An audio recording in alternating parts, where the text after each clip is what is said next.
After the losers finals saw Newcastle skyrocket their way out, they have made it back to finals. They dropped 2 games back in round 2, and since then they have been on a warpath. And now they face Sheffield here in the grand finals. This is where everything is made. The wheat from the chaff has already been separated. Now it's just the cream of the crop here. The finals. Myself and Lucio Hord will be taking this through. Picks and bans already starting underway. And we have our first ban, Persephone, shocking nobody. Yeah, I mean Persephone, like it's a tale of almost as old as time itself at this point, and she just adds a lot to a team. It makes it hard to play around. Like it's not impossible to play around, but again, a good Persephone will feel like she's choking you out every single stage of the game. Like you feel Oh, like your you're putting options me are with going a to good be time. limited. Yeah, I mean if you're into it, I guess, right? Probably not for the Smite scene, though, unfortunately. It's still waiting on what Newcastle ban. After their performance down in the lower bracket, honestly, I don't think there's really too much that can phase them here, but there are still some options for certainly solid gods, and with changes on patches as well, some of those things will fluctuate a little bit more. Set still being picked up very reasonably and very easily, so that's something that we could see them have some potential issues with. Umoja's so early solid. I'm very concerned that Sheffield might get a little bit in their own heads if they watched what Newcastle did there and go, well, what do we ban out? Yeah, they definitely might be a little bit concerned. They also might be completely fine. They might say, okay, we know they're gonna play that early game kind of type of like hold that W key, take advantage of those big mistakes, and they might play a turtle comp or one that gets them into that late game very, very easily. So I share your concern where I hope they're not getting into their own head and they're like, oh man, we gotta change everything. We gotta throw away all the playbooks. Because that's where in these types of situations, in these types of high pressure situations where things go to worse. Like you gotta kind Ooh. of stick to the plan. You make a plan for a reason. You can adjust it, but definitely I wouldn't say change it all and throw it away just because you're seeing something that you maybe not prepared for.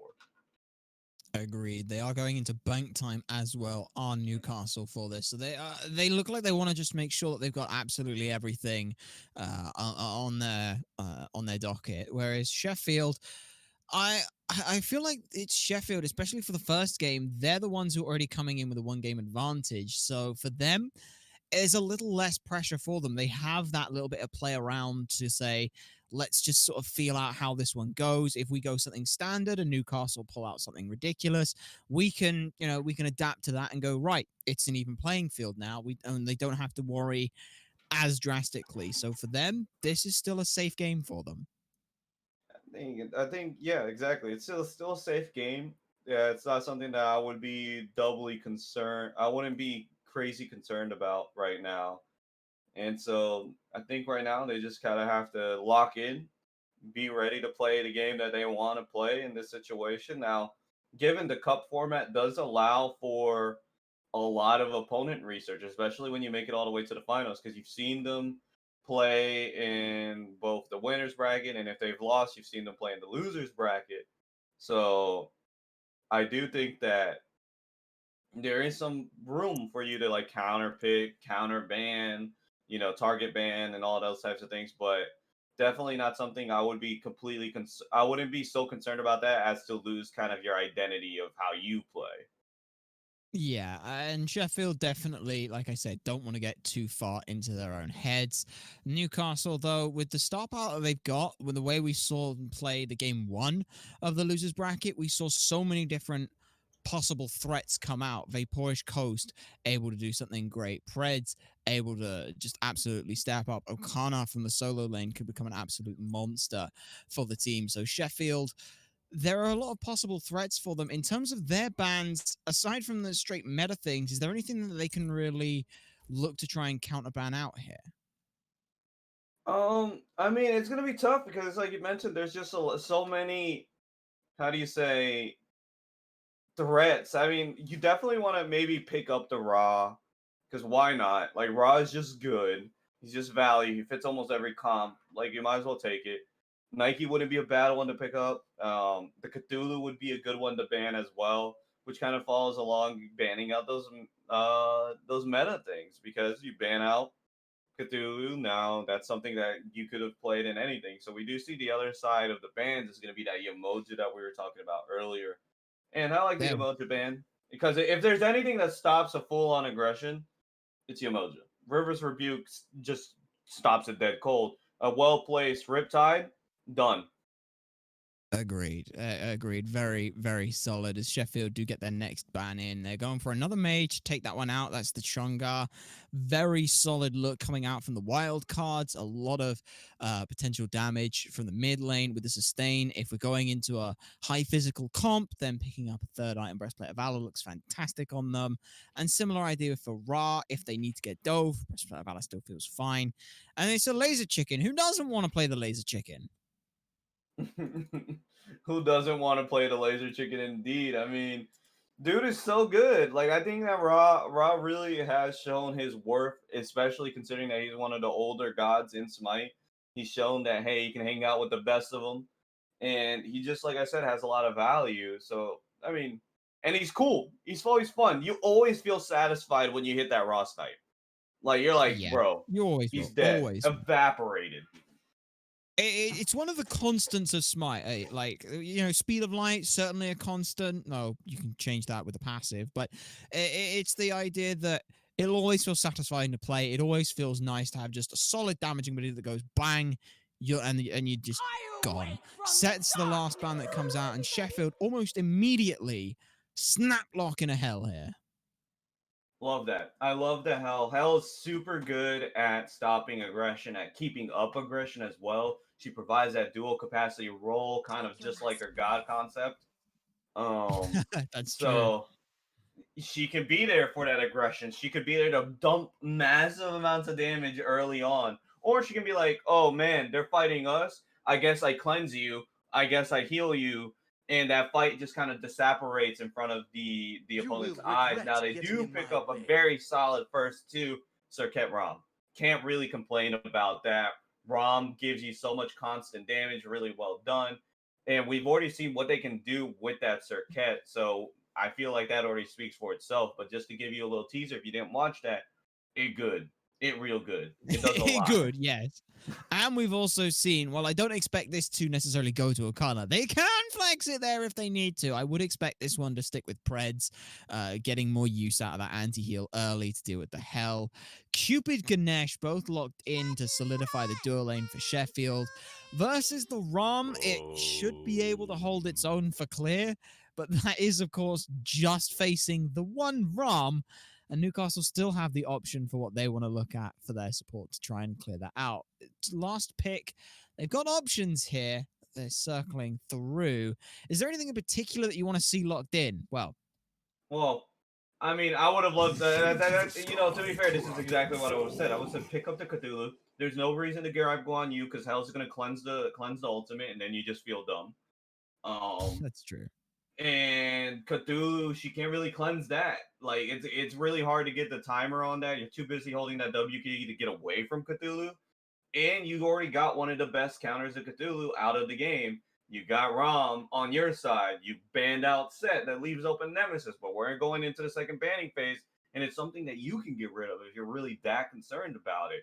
Because Cupid doesn't do that much into a Cthulhu, and Cthulhu hard counters Cupid because what you're trying to do when you have a Cupid Ganesh Hell as your top three is fighting those team fights, hoping that that Cupid ult is going to buy you some time. But when Cthulhu ults and descends into madness, you're not going to get that sleep, that mesmerize that you want out of that ultimate. It might eat some damage, but it's also not going to be enough to stop Cthulhu. And we already see that Nemesis band that I was talking about. Now that Cthulhu, what's he going to worry about?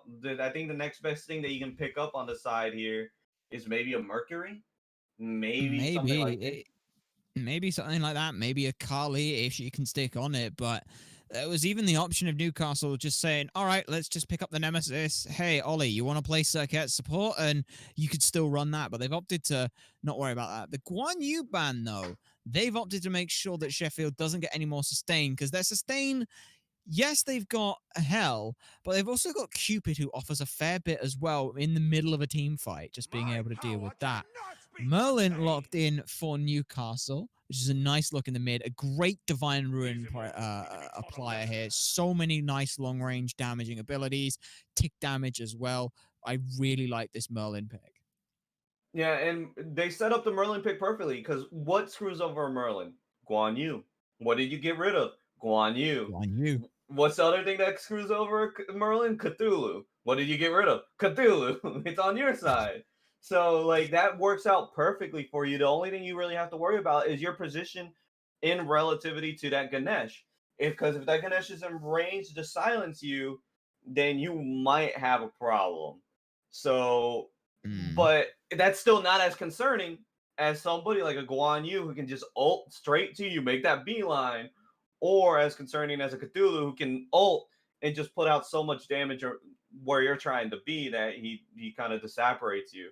So I really like that Merlin pickup, following the bands that they have followed, following the scene to what picks they got, because also like now it's really on this jungler to pick up something that can get that pressure on a Wheelix, that can get that get that pressure on Rom and get that pressure on Merlin. And they do pick up the Wheelix, and you know what? I'm gonna go ahead and say it. What I would have loved to see is that Tsukiyomi. Tsukuyomi, actually, yeah, you make a really good point. Not picked, not banned. Very shockingly, the Awilish is the pick that's selected. God that's very good at being able to get in onto the backline, deal with the Merlin, but also, unlike the Tsukuyomi, who has to all in, can find some ways to squeak their way out. The Wukong as well for Pro Seany Boy. No, it's Sean, but Pro Seany Boy. Also on this Wukong, that's a very solid option. I'm expecting a lot of fighting from the solo laners, just the two of them, and then it's on for either Preds or Love the Way You Lie to come in and try and clear that out. Whoever makes that rotation first could potentially pose some problems, because for me, both of these solo laners want to get in and make more of an impact early. So whoever gets a lead, the other team has to pay attention to it. Yeah, and I mean, for me, what it really comes down to is, can Love the Way You Lie make this a Wheelix pick work? You do not have that many reliable knockups except coming out of the 72 transformations from some Wukong and from clear obstacles from Ganesh, that little mini knockup you get at the end. So you don't have any other access to a knockup outside of also the one on in your own kit. And there's not many leaps here except for that Circuit. So this might be one of those picks that you picked up to really just mess with that jungler. Make sure that Preds can't go online. You're not even worried about the team fight impact you have. You're worried about basically bringing down their jungler so that they're missing one key element from their team.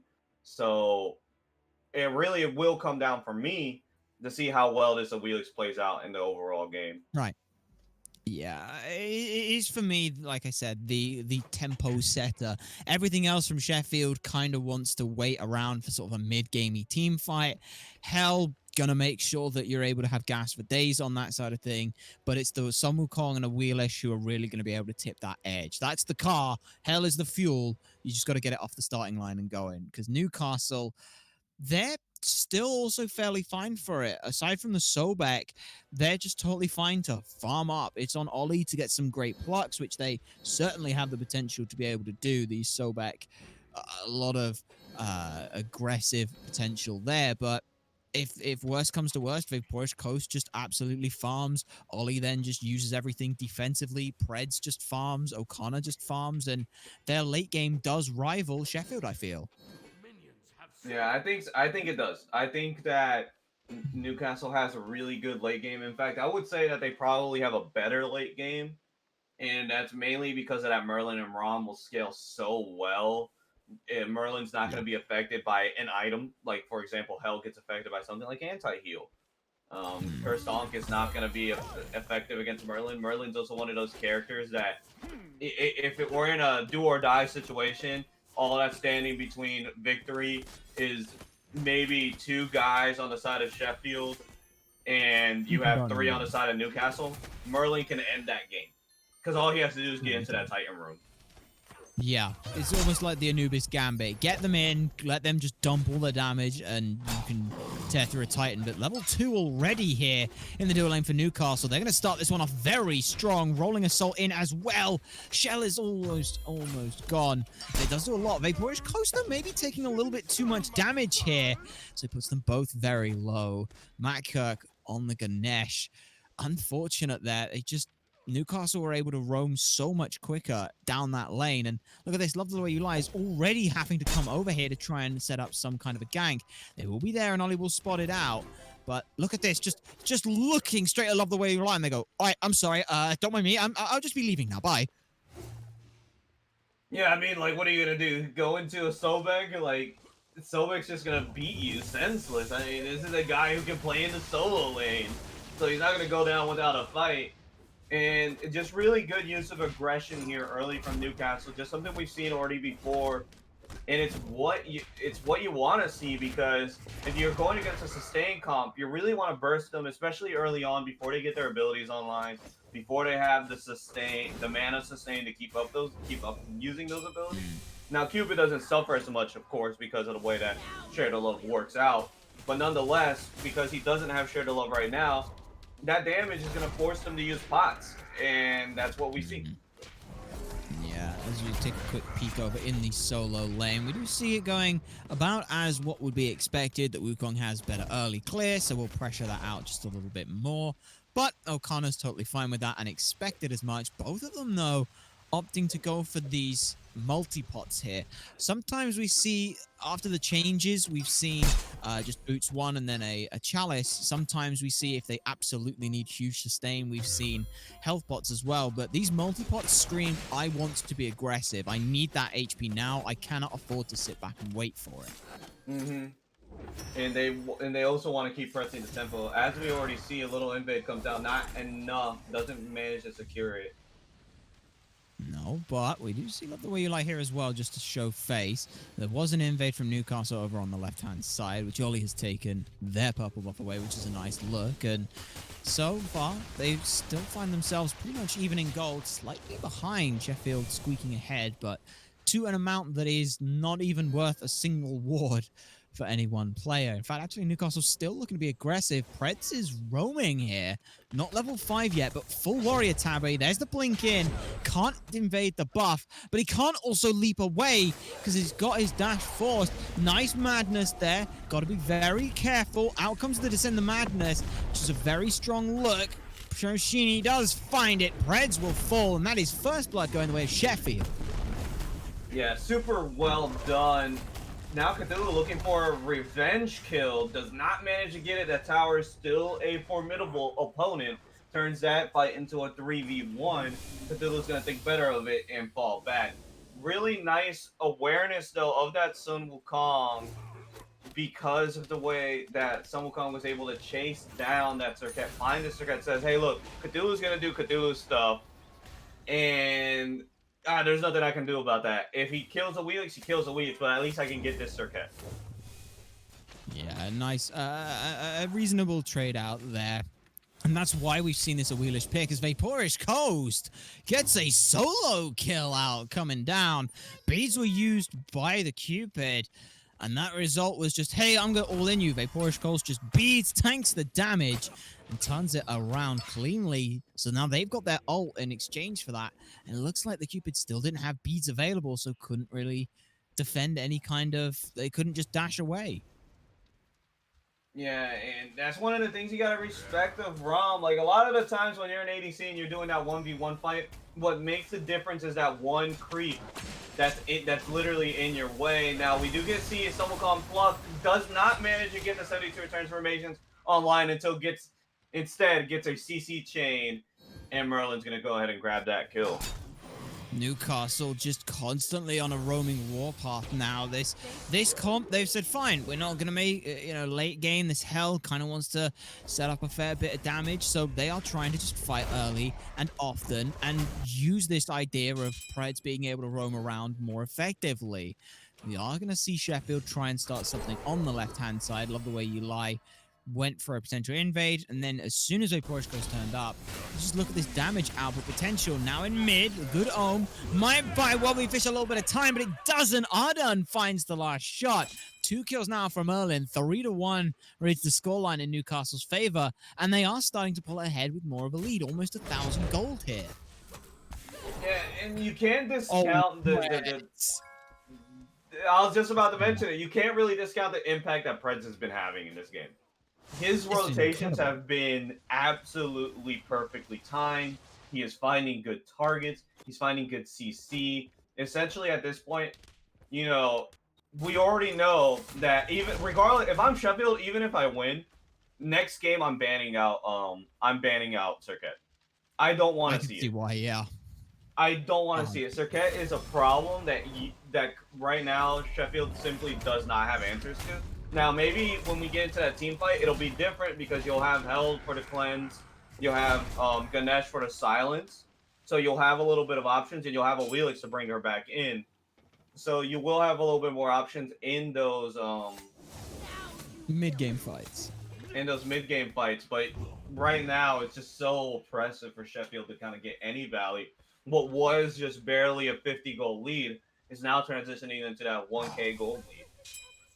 It certainly is, and Newcastle are more than happy to keep this kind of pressure going.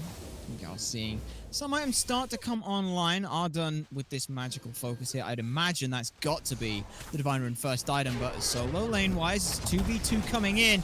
There's the ultimate, and Gravity Surge comes through. Descent into Madness being used as well to get Preds back to the rest of the team, but now Hell shows up and just makes everything look like it never happened. Meanwhile, Vaporish Coast gets another solo kill, this time expending out the ultimate and turning it around. This is not a good look for the Cupid at this point. That's twice now they have started a fight, and twice now Vaporish Coast has put an end to it. Yeah, and I mean, at this point, I don't know why you're looking for fights. I'm gonna be real with you. You're Cupid. You don't really need to look for fights against Rom. Now, speaking of fights, it does seem like Fred's got the worst end of that one. Hell, trying to get those heals online, lurking the water. He does find damage, but not nearly enough. A Wheelix trying to leap in, find something, flicker away from Merlin means that this engagement will pretty much stall out a little bit. Nice little vortex, doesn't find anybody, light of damage onto that Ganesh. Ganesh doesn't have to clear obstacles away. Red buff, invade, going to be the response here.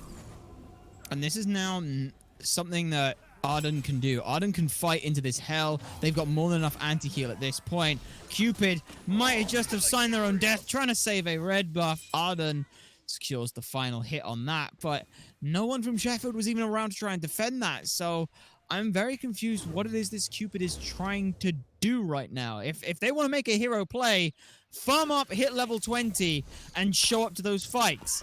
Showing up now is not a hero play at this point. Preds ends up picking up Matt Kirk very quickly there, and Newcastle are just picking apart Sheffield, who just feel a little bit out of sync with each other. They do feel out of sync. It's like you said, this Cupid seems to be playing on their own little map, I think, because we see him die when there's a full invade on the right side of the map coming out of Newcastle that's enforced by Sheffield, which means you have nobody there to help you.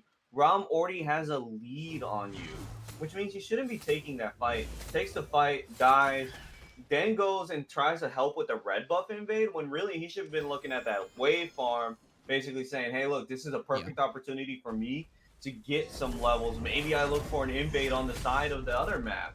Something like that, because if you know Rom's rotating, you know that the other two are there, then you can look for something like an invade as a Cupid. But going for that fight, a 3v1 against people that are way over leveled on you when the Silver came up as you is bad. Oh, that was a beautiful max range two-person taunt there. Very nicely done. There are 4 members over this side, but 4 members into over Newcastle as well. Sustain is in favor of Sheffield, but there's Stomach Pillar to try and cut everything apart. Lurking in the waters does come out, and both of these Guardians are trying to smack down. Meanwhile, around the back, Wukong is keeping the rest of the damage dealers busy. There's a nice knockup back into Gravity Surge immediately. Ollie takes a fair bit of damage, but this Hell Sustain is starting to prove dividends. Wobblefish secures a kill onto Ollie thanks to the fire pools, but Arden's turning it around more. Double kill going their way. Wobblefish will end up falling to Preds, who's 1 HP. And Shawnee cannot find any more damage. Pred slips away. A 3-for-1. Sheffield started that fight, but Newcastle ended it as Vaporish Coast now is trying to pick out Cupid. He's searching for it. Couldn't find it with the ult, but that bought some more time. Look who's making a rotation. Arden might be able to show up if needed here. I was like, I hope that's a stun, but it doesn't matter. That beads is there. And Vaporish, again, taking those good fights. I just don't know exactly when you're 0-4 as Cupid and you're 3 levels down, you can't be taking fights. Like if Rom wants a buff and you're there, just let him go. Let him take it. At this point, you need to preserve your own life so that you're also not giving up too much pressure on that side of the map, so that you can see the rotations from Rom, so that you can make sure that they're not doing Gold Fury or anything like that. Yeah, at this point for me, you dying isn't so much impactful because, oh, Newcastle get more golden XP. It's more impactful because that's another 30 seconds that you're not able to try and catch up. That's 30 seconds of not getting those next stacks on Devourers finished up. That's 30 seconds of time of you not being able to communicate information or anything like that. As solo lane, again, we still see more fighting around here. I mentioned that it could be something these solo laners start trying to do.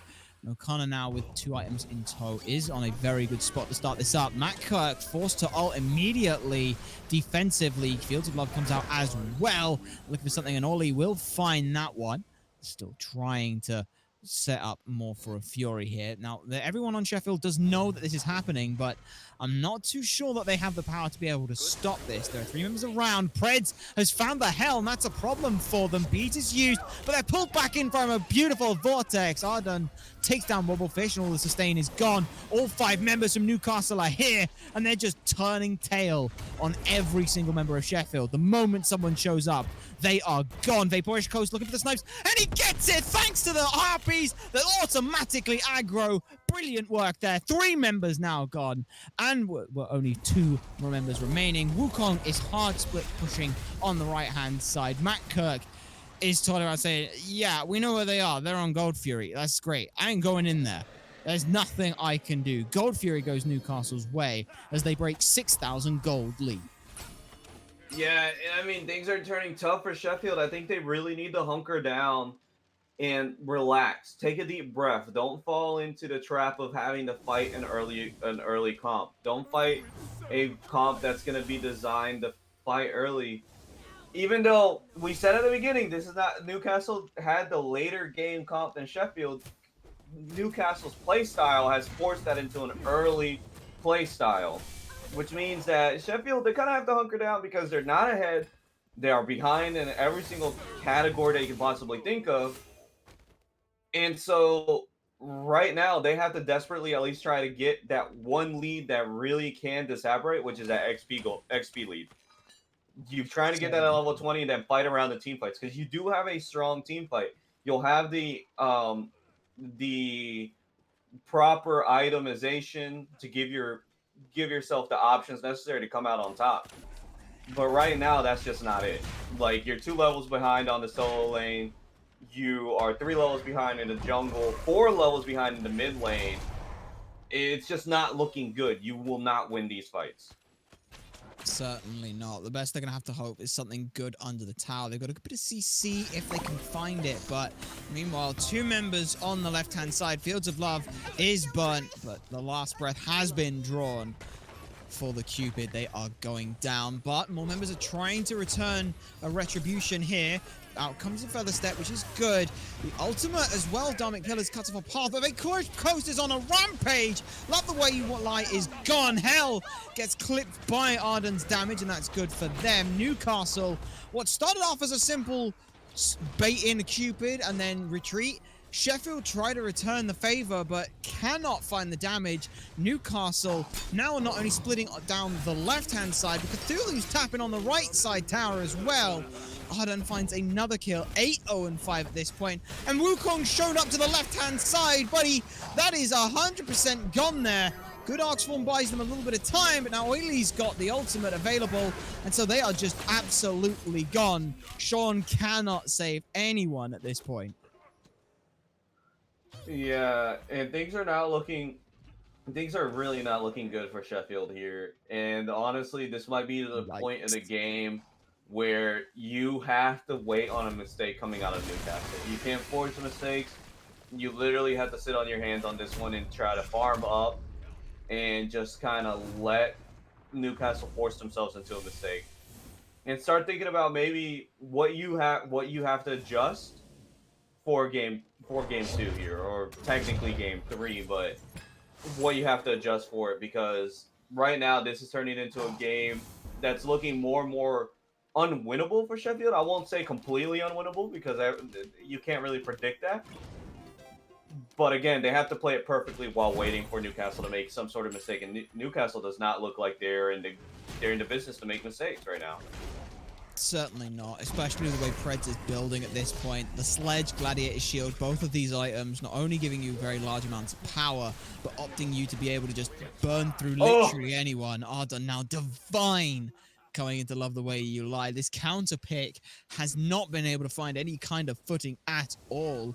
Newcastle have run the map pretty much in its entirety at this point. And for Sheffield, it's also kind of very difficult. Aside from the Cupid taking a couple fights against Vaporish Coast, it's very difficult to just outright say where this game went wrong. Like, Preds died for first blood, solo lane got a lead, and then that just is gone. Like, where did Newcastle find this pressure all of a sudden?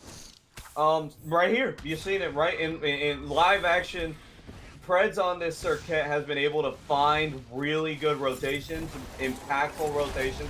Is able to find good CC, and is doing so much damage right now. Sun Wukong basically dead to rights. Nowhere for him to run. There's he uses the Oxform to try to get away. Merlin's still gonna go ahead and secure that kill. And then Circuit did a really good job of making sure that Merlin got ahead. Who cares about the solo lane going ahead if you're not going to have something like a King Archer, to be honest? Because that's true. Sun Wukong's not going to do enough against the Cthulhu to really make it that much of an impact. So at this point, you got to think, okay, where's the best impact you're going to have? That mid lane.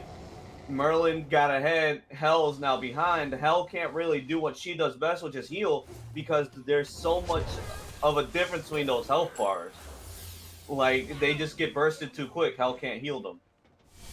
Oh, no, this is unfortunate. Sheffield, they look to try and push up some of the other lanes, but unfortunately, Fire Giant was taken by Newcastle. They can't even look to try and take this Oni Fury away. They are actually going to be chased all the way back to their fountain at this point. A nice last breath comes out to immune out the CC from the Fields of Love, and now they're just chasing members down. Preds gets one. I don't believe that the poison has spread onto the Ganesh as well, which is not a great look. Wobblefish is the target. Wobblefish is being run at consistently by these two, and I will say frontline specifically in this case, Preds is pretty much full defense on this look. A little bit of extra damage, but now that's just bought the team the rest of the time they need. You got your front line pushing up one lane. You've got everyone backdooring at this point. It's only 18 or 19 minutes in, and a Phoenix has already fallen. A blink pluck sets Shawnee Boy to go down into the ground. Can't even get up into the cloud. Will end up falling immediately. Mid Phoenix without backdoor protections is just melted immediately. Do Newcastle just look to end here? Yeah. Can they end here? Yes. Remember the whole thing about Merlin getting into the Titan room? Oh, yeah. And also, this is a Merlin who's fed and 10-0 at this current point in time. And they're not even looking. Like, look at the Titans already have health, and half the team isn't even looking at a Titan. Oh, that's a good plug back in, and Gravity Surge, but look at the damage difference. It doesn't even matter. Everyone else who's left alive.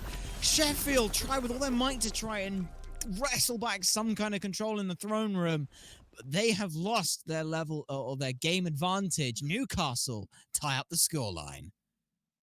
Yeah, then what a performance, honestly. They played really, really well.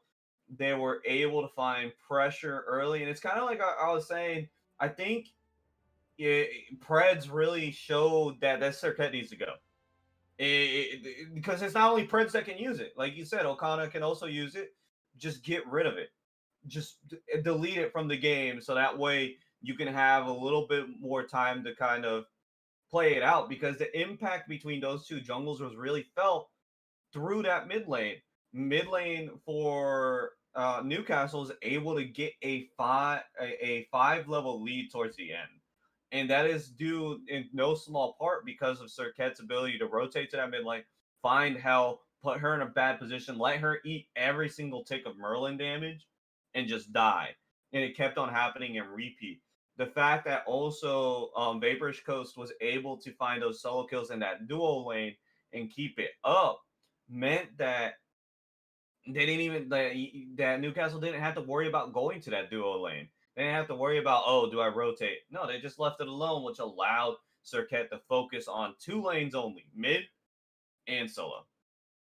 Agreed. So back to the drawing board. It's going to be for Sheffield here. But if I'm if I'm Newcastle, I'm just going, all right, then next game, we can play pretty much whatever at this point because they've shown just how dominant they can be. As long as Preds gets pressure and Vaporous Coast can solo kill, that's pretty much like the only 2 requirements I have for the rest of this team. Arden's gone from being this supporty, Chunga, heal up battle mage to just outright blow you out of the water with damage, which has looked absolutely fantastic. O'Connor has done pretty much whatever they've wanted in solo lane, which is just run the map as soon as they show up into any kind of fight. So you find any gods that fills those criteria, and for my liking, you just pick that. And Sheffield, for my money, it's I just want my hunt. I just want to look at my hunter and go, right, no, you farm. That's all I need. Play Jing Wei if you want to. If you want to take those kind of aggressive fights, play Jing Wei, so you're not going to get punished for it. Yeah, you have to, because if you're, it's one of those things that when you're on a team, you go in and you say, hey, we're going to focus on solo lane. That's a message to the ADC to play very safe, very conservative. Don't look for fights unless you're like 3 levels ahead, because you're not going to get any help. You're not going to get anything that will get you on the top end of that if you started off wrong. Especially against a Rom who's super good at just punishing really small mistakes. Make a small mistake in the dual lane, most of the time you won't get punished, especially let's say it's something like a Heim or even like a Ho Yi. You're not going to get punished as hard as somebody like a Rom. A Rom is going to make you feel that pain, because even if you try to run away, he'll go into those Astral Barrage and he'll bring you down, just like we saw.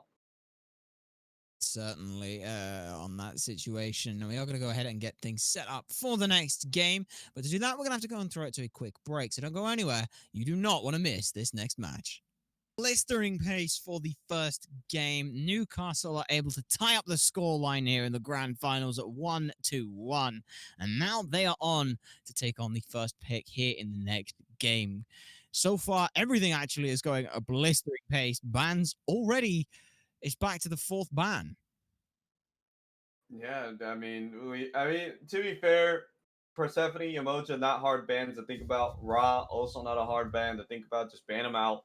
If you don't know how to, if you A, aren't going to pick them up, and B, if you don't have really good options, or maybe in your comfort zone to deal with those gods, just ban them out. Um, they're already pretty powerful by themselves, and you also don't want to take the risk that you actually give it to somebody who genuinely knows how to play that god, because then it really becomes a problem. Certainly, they are going to ban away the Chunga, so they want to make sure that no healing is going to be happening much here, and I can respect that one quite a bit. Hell actually still taken off the table, so even after the fantastic game against it, Newcastle just go, you know what? No, Wobblefish, if we make a mistake, we can't let Hell just run through the game. Yeah, and I actually really like this ban, because if we think back at the game to the previous game, Sheffield's one shining star was that Hell. Hell was able to get kills, output damage, lived long enough to really pull out Newcastle from somewhere where they would be safe to taking those more risky engagements. So getting rid of that, because that was, remember, that was a Hell that was at most times of the game 3 or 4 levels behind. Now imagine if they refocus here for Sheffield and look at being 3 or 4 levels ahead. Oh, now that's Apollo, and we saw what Preds can do on this before.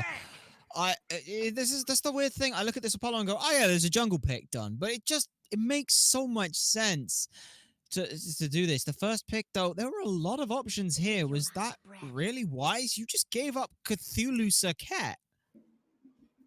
I'm not sure if wise is the right word, but I think it was calculated, because I think Apollo can do well into Cthulhu, so I don't think you're worried about Cthulhu.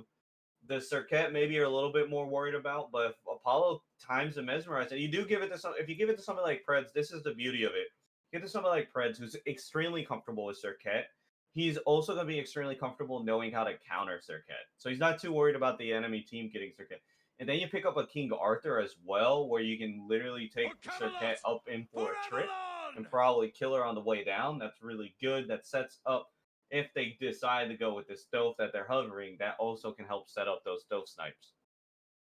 It certainly can as well, and this Thoth is something that just finds some long-range damage to deal with that. Instead, they're going to go and lock in the Heimdallr, which is a fantastic, nice, strong god for this team. Vakorish Coast gets to just solo out people, and now with this double hunter comp, Sheffield have got to be so careful. They cannot leave their structures unguarded for a second. Yeah, they have to be terrified for this Cthulhu. And I really like that they pick Rom up here because I'm pretty sure we get to the second ban phase without Sheffield having picked up a hunter. Two hunters you're going to see banned out. We're going to be the Cupid and Rom. And then you're stuck having to play something like Hachiman or Onher, which don't do terribly against Heimdallr, but they're not the same thing as a Cupid or Rom on your team. So I really do like the way that Sheffield's also drafting things out. But as a Cthulhu, like I feel like they got baited into picking that Cthulhu because Cthulhu's not going to do too hot against an Apollo and Heim. It's really not. And the thing that's strange here is there's still the question of, do we have to ban Nemesis? What if we suddenly see this Heimdallr and Apollo go mid an ADC, and now we have to worry about a Nemesis running at us? Like, I'm still looking at this going, we might have to ban Nemesis here.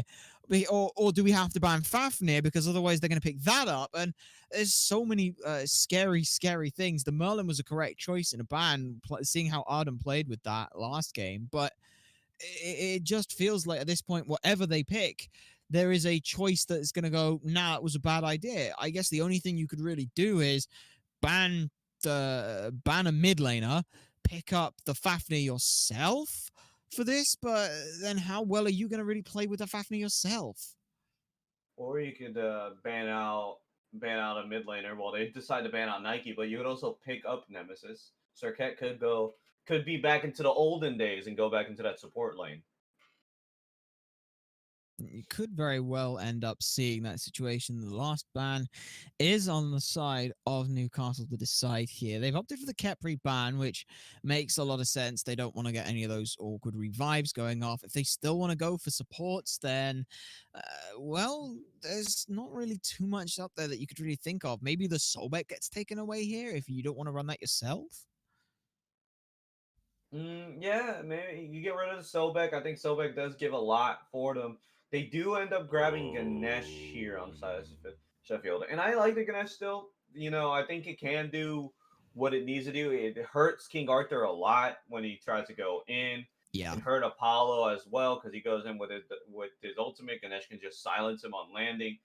It allows the opportunity for the carries to kind of get out of the way. So right now, I'm really interested to see what they decide for both teams to do in their mid lane.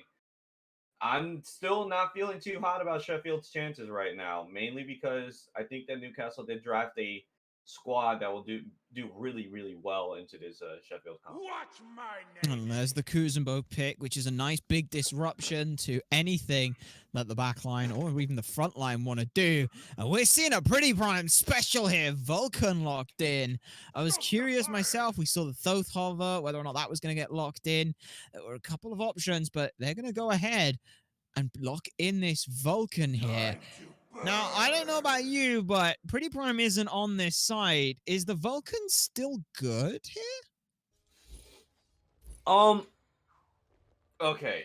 Yes, but there are better picks. Yes, Vulcan can work here really because think about the gods that you're going against. Cthulhu, big target. Almost a guaranteed ultimate. When he descends into madness.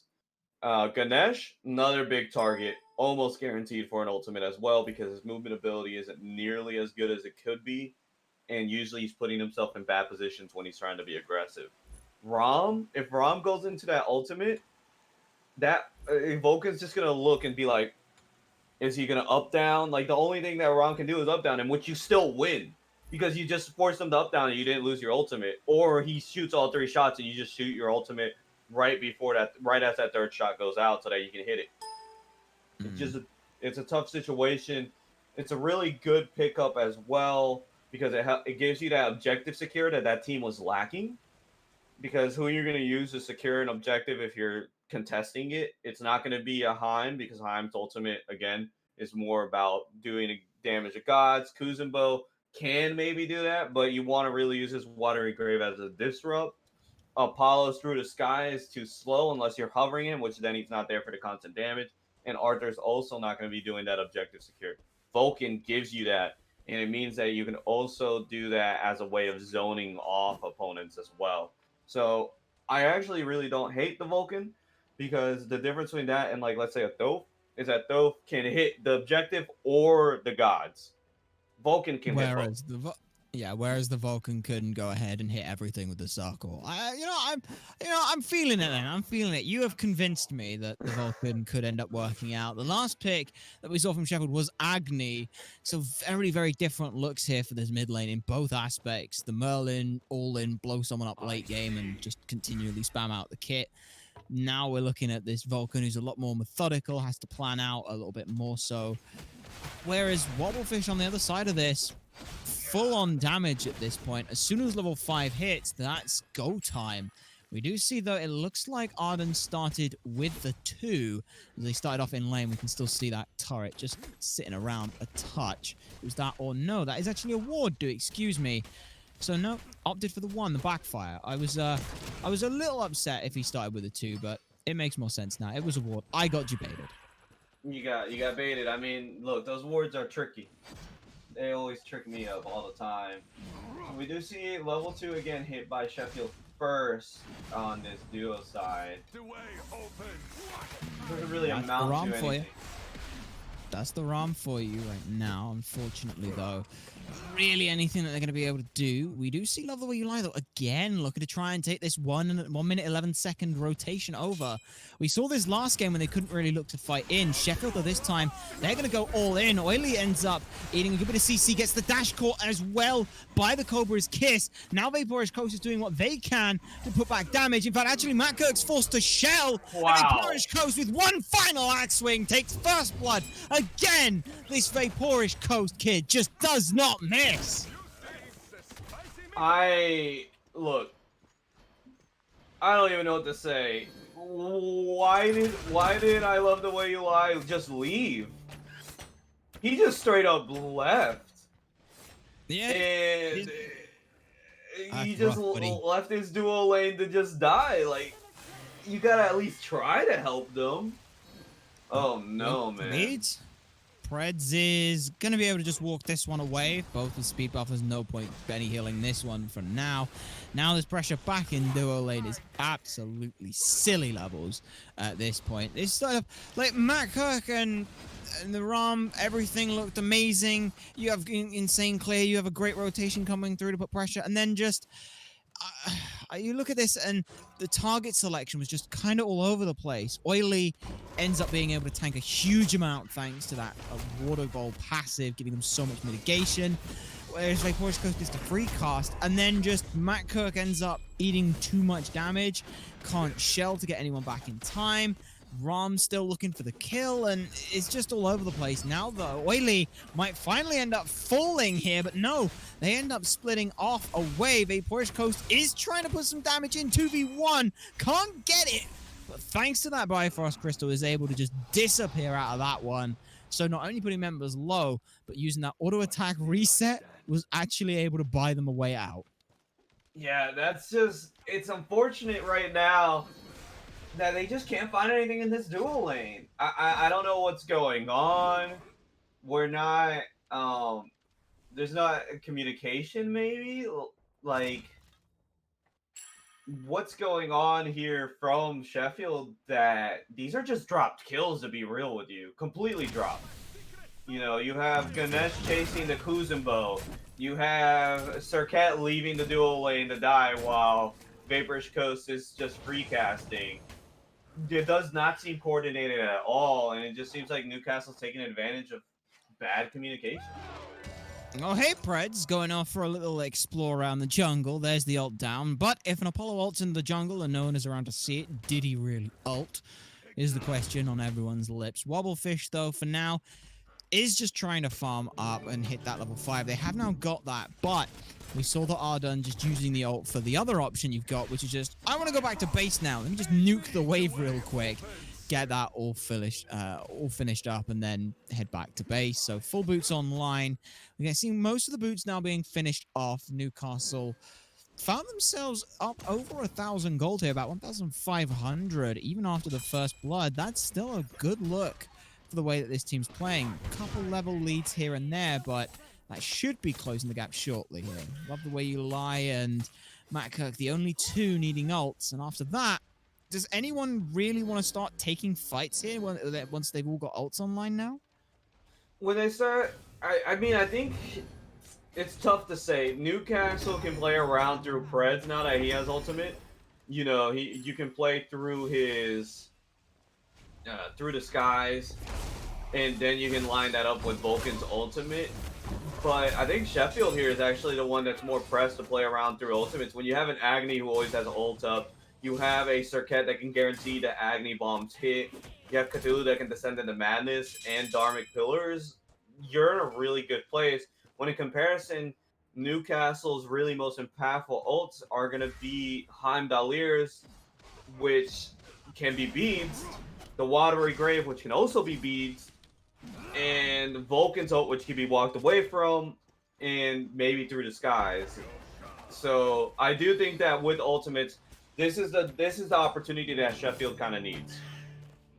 They certainly do, and Newcastle are more than happy to kind of just sit back and play around this. We'll say sit back, but we know Vaporish Coast is not just going to sit back and take any kind of lead lightly. A lot of grouping now over on this left-hand side. Preds eats a couple bits of damage here. They will get Love the Way You Lie to chase them down. Gets the ult off. I'm not sure if that's going to be able to kill, though. No, they should be totally fine to live. So Preds is out. That was a big commitment. Meanwhile, Ardan finds Wobblefish in mid. Sheffield wanted to try and defend on buffs, and they are able to do so, but it costs them Wobblefish his existence, and Preds gets to walk away cleanly. Yeah, I really didn't like that decision there to ult Apollo. I don't know. I just don't think he would have had the damage regardless. I think at that point you just save the ultimate. You maybe turn back, look for Heim, look for somebody else to kind of get that kill first. But I don't know. I don't know exactly what's going on here on the side of Sheffield. I think they really do have to kind of reset mentally because, you know, this is one of those dangers. No. Ooh, nice sumo slam. Ooh, that was a nice sumo slam, but very poorly timed Watery Grave and miscommunication. The Excalibur's Wrath kicked him out of all of that damage that was keeping him under tower, and as a result, Cthulhu is able to quite easily walk away from that. And that's just both teams going, I've got or both players going, I've got CC, I can ult them. And then ending up with that situation is just not as good as you want. Man, fight back again in the duo lane. Good bit of damage through. Vaporish Coast, though, ends up forcing the ultimate out from Ram, who cannot stick around much further. There is at least one good thing, and that is right now that Vaporish Coast hasn't amassed a 3-kill lead and a 2-level lead, so that is at least good. Vulcan ult will secure Matt Kirk, cannot remove that obstacle out of the way. No dash will save them from that. Arden now still trying to chase down Wobblefish. Can't find it, unfortunately, and they may be a little bit in no man's land here, but Preds is on the way to try and help this out. They've already used Last Breath. In fact, Preds is still capable of making any kind of impact here.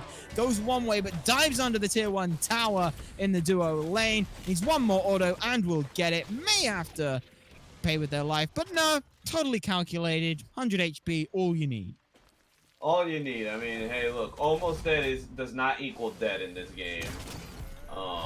Only in certain situations, and that's not one of them. As Circuit gets a good engage, but Watery Grave going to disrupt all of that. Sumo Slam and a backfire will guarantee it. And now it's a 2v2, and Agni's like, I don't want any part of this. I don't want any of it. Not at all. Big old goose egg right now changes. Ardan goes around the back to try and find Wobblefish. I'm pretty sure that's Ardan throwing out the surrender there. I like the attempt there, but just a little bit too greedy. So I guess at the very least, it's like I always say, it's not throwing, it's just making the game interesting. It's making the game interesting for sure. I mean, Arden definitely has a little bit until he goes negative in the KD for sure. So I mean, I think that Sheffield's doing a little bit better. They do seem to have cleaned up a little bit, but I'm not sure if it's going to be enough to kind of stem the flow of this aggression coming out of Newcastle. I like that they're rotating equal to the rotation to come out of Preds, but now Preds is going to go ahead Oh and my spot out Ganesh because of a goodness. ward, and that's a lot of damage. That was 100 damage per auto on the tank, who's at least got tank boots to go with that. Preds, no, is still trying to chew through damage. Cthulhu will ult, and there's too much HP at this point to deal with on their own. That said, with everyone else that's here, O'Connor surges forward and puts Sheeny way too low, Sean rather, way too low to stick around. Apollo is still sticking around and full of health. Love the way you like is gone. Volcanol over the wall, can't quite find Wobblefish. Vaporish Coast as well, solos out on the left-hand side. And Newcastle are just running away with this. Apollo dives under the tower. Arden secures that with the spicy meatball. What are you even supposed to do, man? Like, the way that they're being pressured. Again, the fact that Vaporish Coast on the side of the dual lane is able to just kind of hold that down allows Newcastle to just focus on whatever lane they want to do as a 4-man. Yeah, at this point as well, again, I gotta ask, what is Sheffield doing that is just letting Newcastle walk all over them? They're not being coordinated in the actual team fights. I mean, just to be straight up, they've dropped kills in the early game. They've dropped kills in the mid game, and now it's kind of gone out of hand where a lot of these team fights are just not going to go their way just because of the level differential. At this point, you kind of need to help this duo lane. You can't let Heim just freecast and go ahead and go +4 levels. If you know they're going to be in that solo side, why not throw the Circuit against this dual lane now? Because that seems to be what Newcastle's doing. They're saying, hey, look, there's a Rom. We're going to deal with that. Rom going to put himself in a corner. He's going to try to fight his way out. Not going to be able to do that. And so this is super, super unfortunate. I know that if I was an ADC player right now, I'd be tilted because I've seen Newcastle rotate more to my lane and I'm behind. That's just unfortunate. And they even gave the kill over to OILY. Wobblefish does get Preds in response. Wobblefish is very far out of position, so should be picked up fairly easily. Vaporish Coast gets to put a minion wave into tower to deal with that. So they're totally fine. Split out. Sheffield just trying to scramble desperately to survive.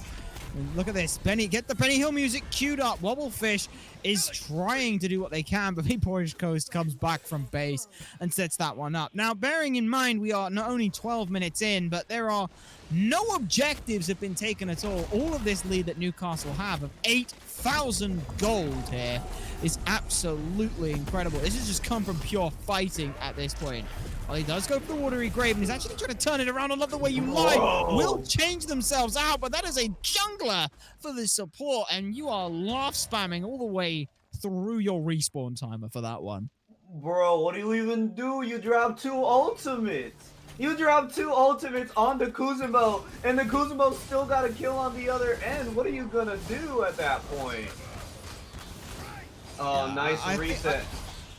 I think if the surrender vote was available, we would have seen the option for a surrender vote has started at that point, and that is just at this point the exorbitant lead that has come out between these two. There's the Vulcan ult to help out Preds, who was a little bit lower than he probably would have liked to admit, with the RC passive kicking in and the Assassin's Blessing topping them up. They are in a very, very solid spot. Arden as well has been he's now 400 levels up, coming into the mid lane, and with a Wingblade in tow and Doom Orb, this boy be zooming. Yeah, I guess you don't really need to build damage on Vulcan. He'll do the damage. You don't have to worry about that.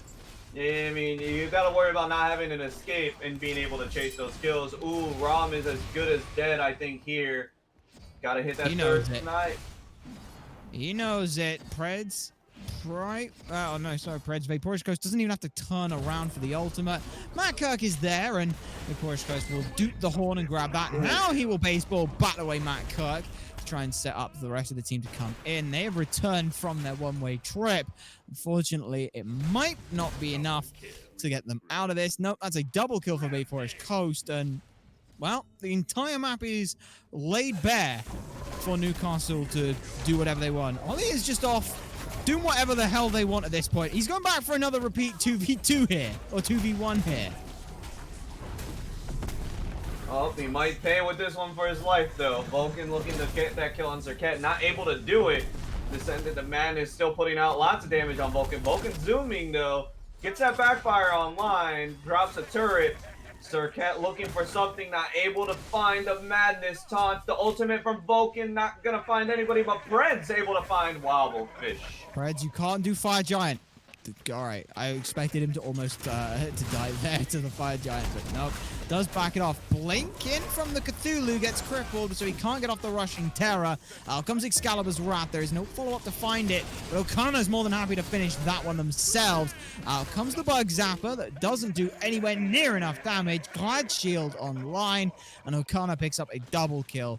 This is a disgusting situation that Newcastle are putting on here. This is how you pressure a lead, but this is how you punish an overextension here. Never mind, the Porridge Coast is a beast. No, I think here to... No, Oh, that's there's just no way. disrespectful. There's just no way. Can we just grayscale at this point with some like rain and the sad violin music? Because that right there is a 15-minute surrender. Newcastle are going for a speed run here of winning a finals. Oh man, dude, like that's just super unfortunate. Like, why? I don't understand. Like, I can understand. Look, you get into the game, you have a tough early game after having lost that first game very relatively quickly and kind of definitively.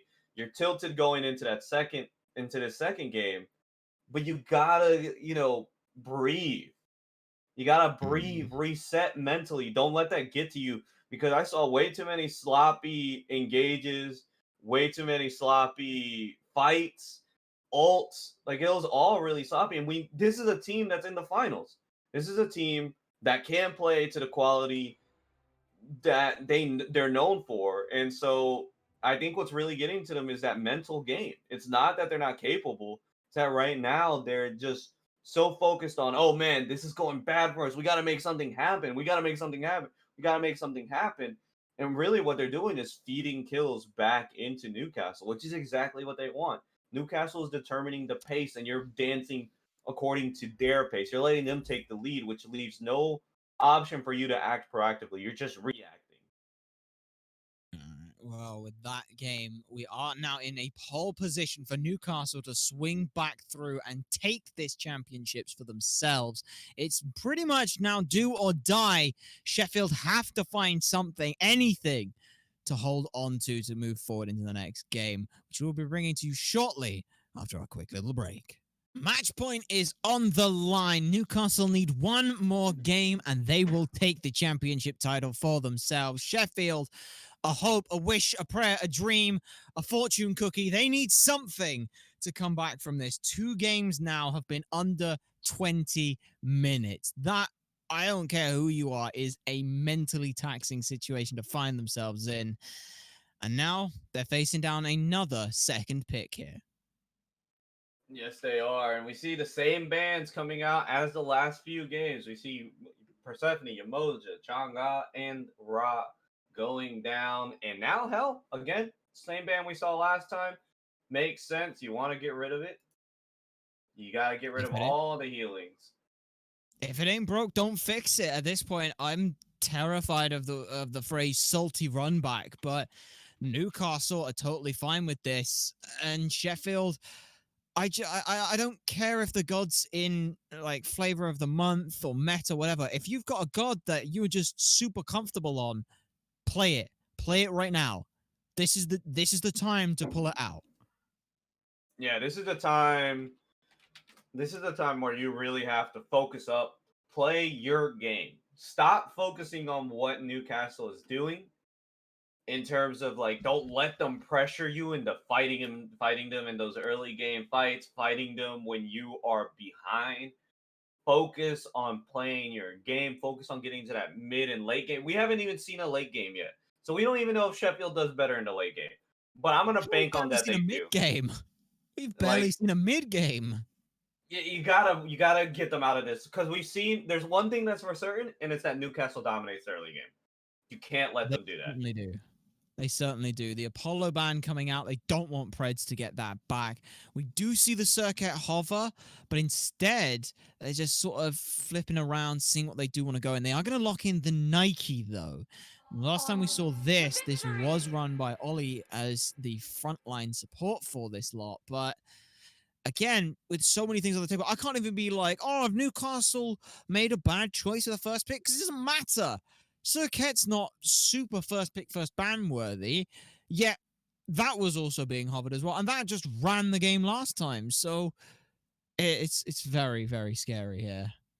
Yeah, and I mean, if I am Sheffield, you've already let Circuit through. I do not want to see. I love this. I do not want to see Love the Way You Now Lie that's grab good. that Circuit again because I don't think he did what he's capable of on that Circuit. I think he picked it up because he wanted to deprive it from the side of Newcastle, but it's not something he might be comfortable with. It. And so I would prefer to see them choose something that they're a little bit more comfortable in. Maybe it's this set, maybe it's something else because we don't know where this set's going to go quite yet. But that's already a strong top two pick. I'm not sure if the Cthulhu is something I would turn back to though. It hasn't worked out for them yet. That said, it hasn't lost them the game outright, so I'm Yeah. okay with Pro Shawnee Boy picking this one back up. It's just a solid option, and this set does the exact same thing.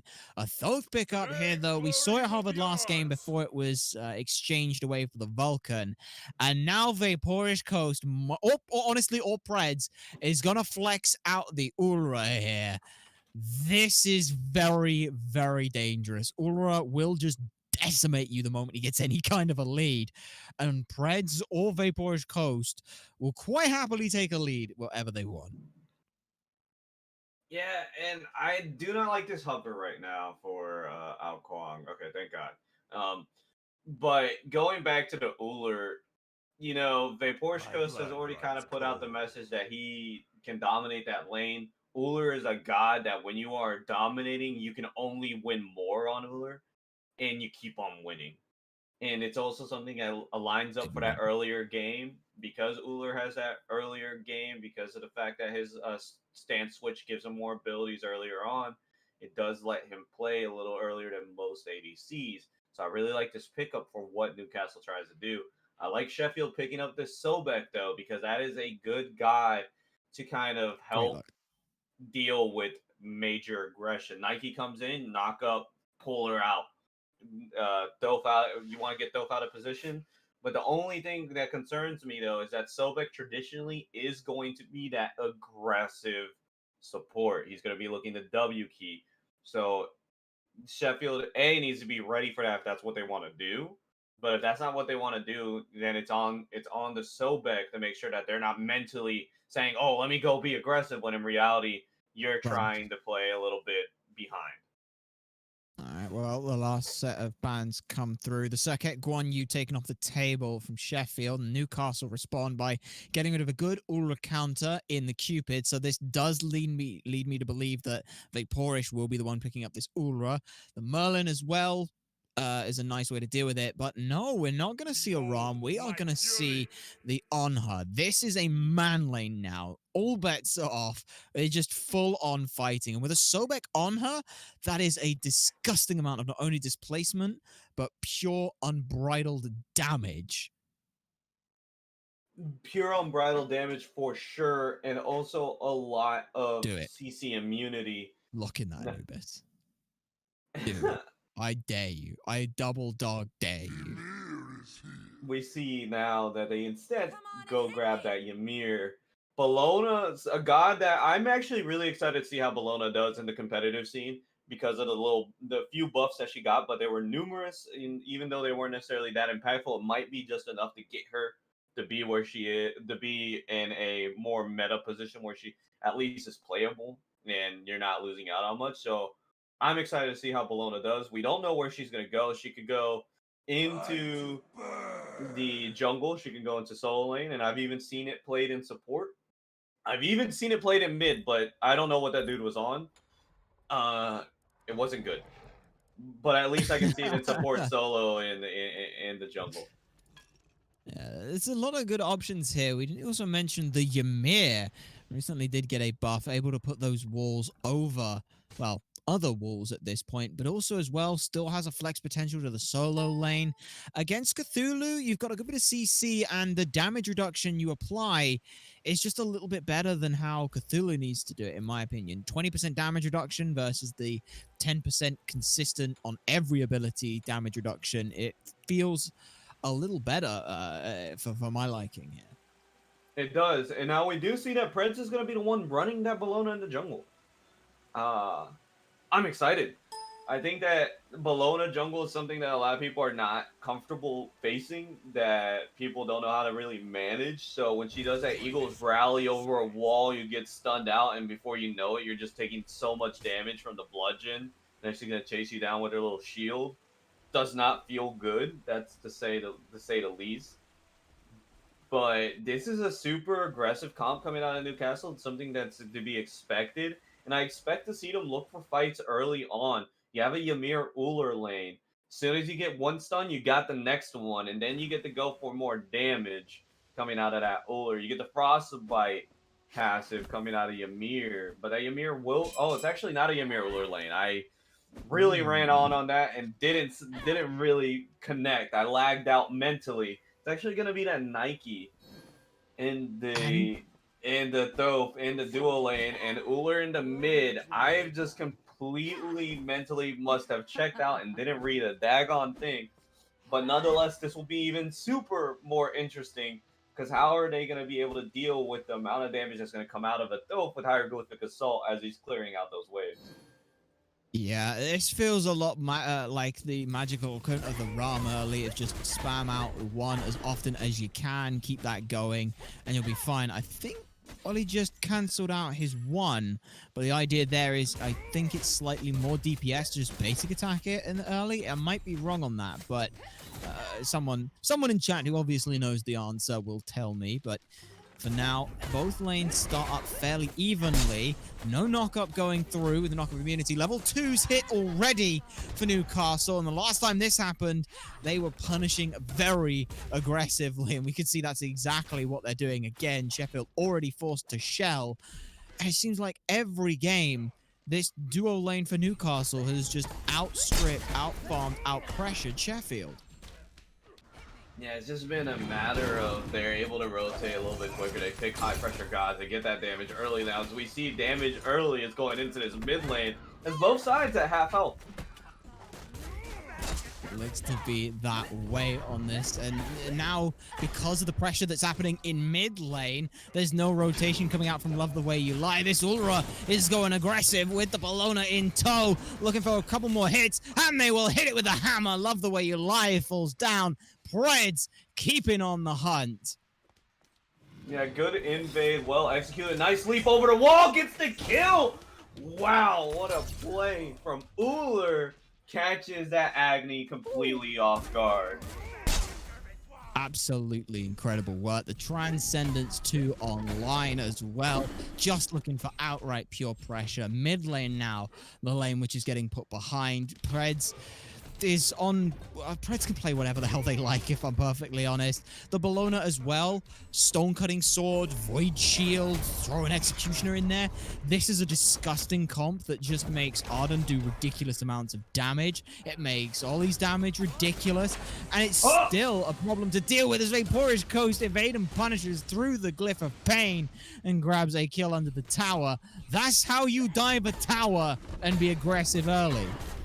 Yeah, man. I mean, again, ridiculous amount of pressure coming out on the side of Newcastle, excuse me. But we do see a little bit of a blue buff invade here by the set on the other side.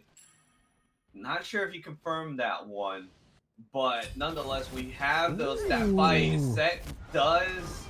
Set's almost dead. Set will go down. We do see that aggression onto the Cthulhu. I mean, I like this. They drop it because I don't think Bologna really has the damage to go after Cthulhu, and if Cthulhu does get all off the wave, it's going to be really unfortunate. It is. However, this return invade looks that's coming around could be a problem. Shawnee is able to secure that one with the 3, and the 1. Does now have the ult available, but not enough mana or HP to follow it through. Arden's still pressuring out hard in this lane. The Agni, we didn't get a chance to really look at, and if we were thinking that this was going to be a Thoth lane, then maybe you do okay, but you got to worry about the poke. Now, there's more of a problem. Mid lane maybe seeing a bit of a skirmish here. Ymir is taking a little bit of damage from Shawnee Boy, which I believe was the Cthulhu ult, which has been expended. Still not too much. Now as Newcastle go for another invade, Vaporish Coast gets a kill on the Anha. This duo lane is being abused. Final Judgment down. And I can't help but think at this point that Vaporish Coast might just be the reason why Sheffield are having such a hard time.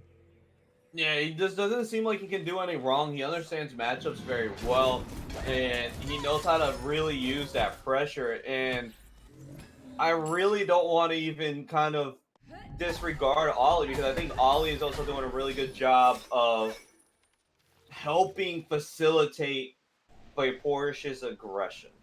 And he's doing that perfectly. Yeah. He's willing to take those tower shots. He's willing to eat every single piece of damage necessary to make sure that that Thoth gets the damage that he needs. This is interesting, though. Sheffield are trying to find their little foothold here, and that's by invading this Ymir, who is sitting behind just a bit. That's the second buff invade, but now Arden's over here as well, looking to try and deal with this. Preds on the hunt for more damage. There are 4 members here. Sheffield did not expect this response from Newcastle, and it's going to cost them their solo laner. The disrespect they... Fool me once, shame on you. Fool me twice, I'm bringing my homies with me, and we're all killing you.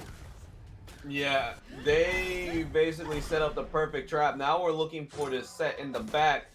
Sobek makes that rotation. Nice little shield. Oh, no. Vaporish getting those kills. Gonna go ahead and start that killing spree early.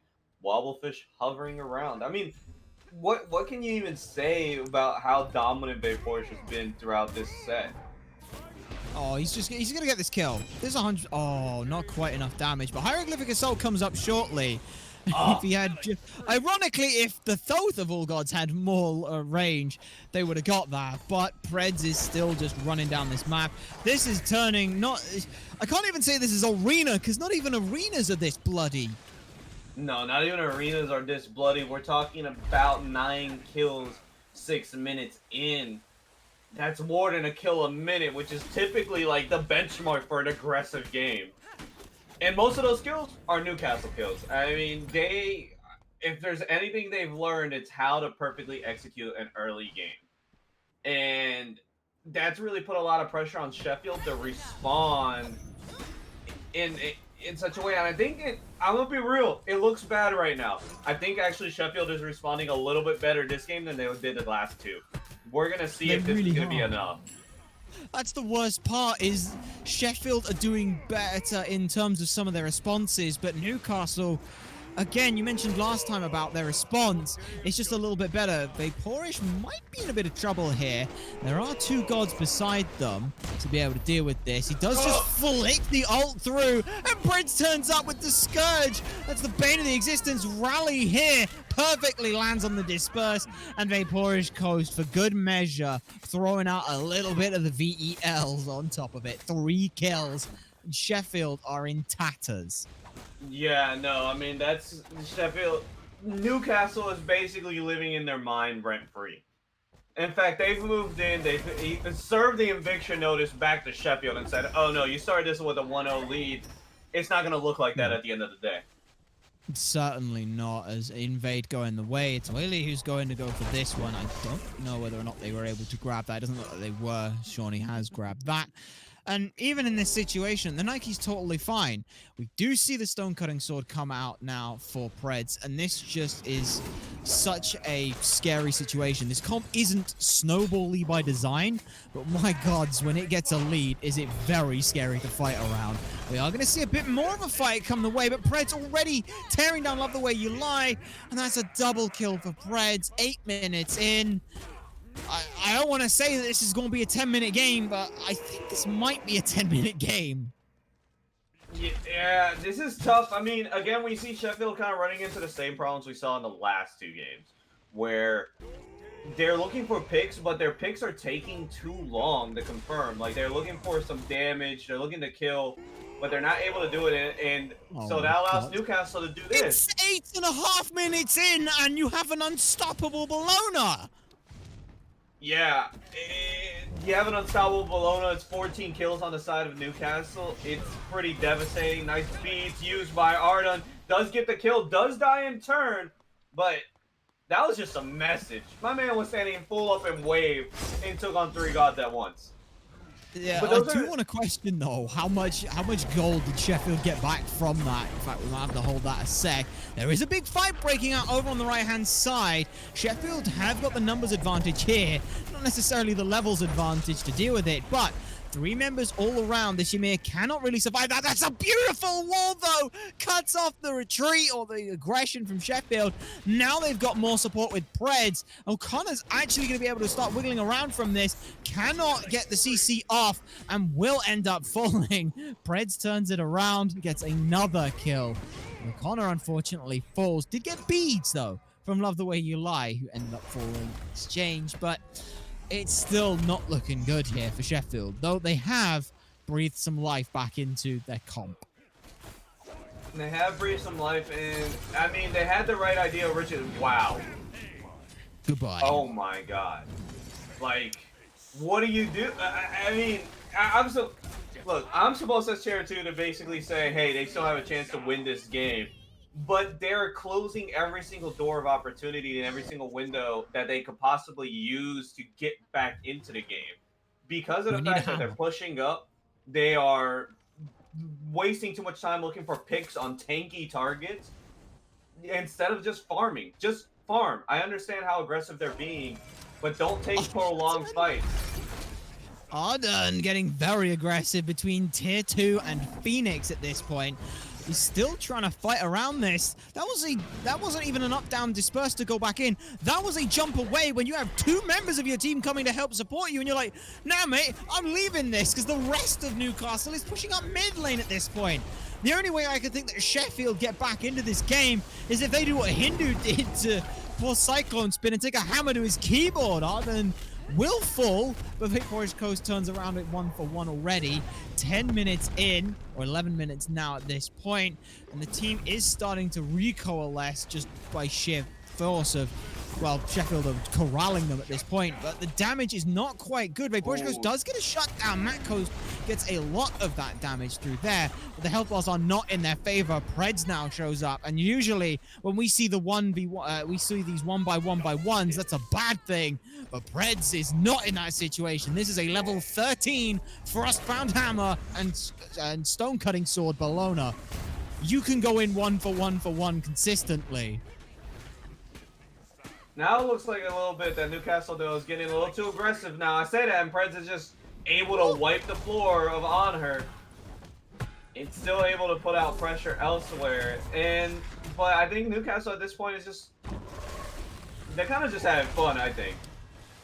Oh, the wall was good, but the wall was good. Wait, hang on, no, that was O'Connor's wall. O'Connor, what are you doing? You trolling, boy.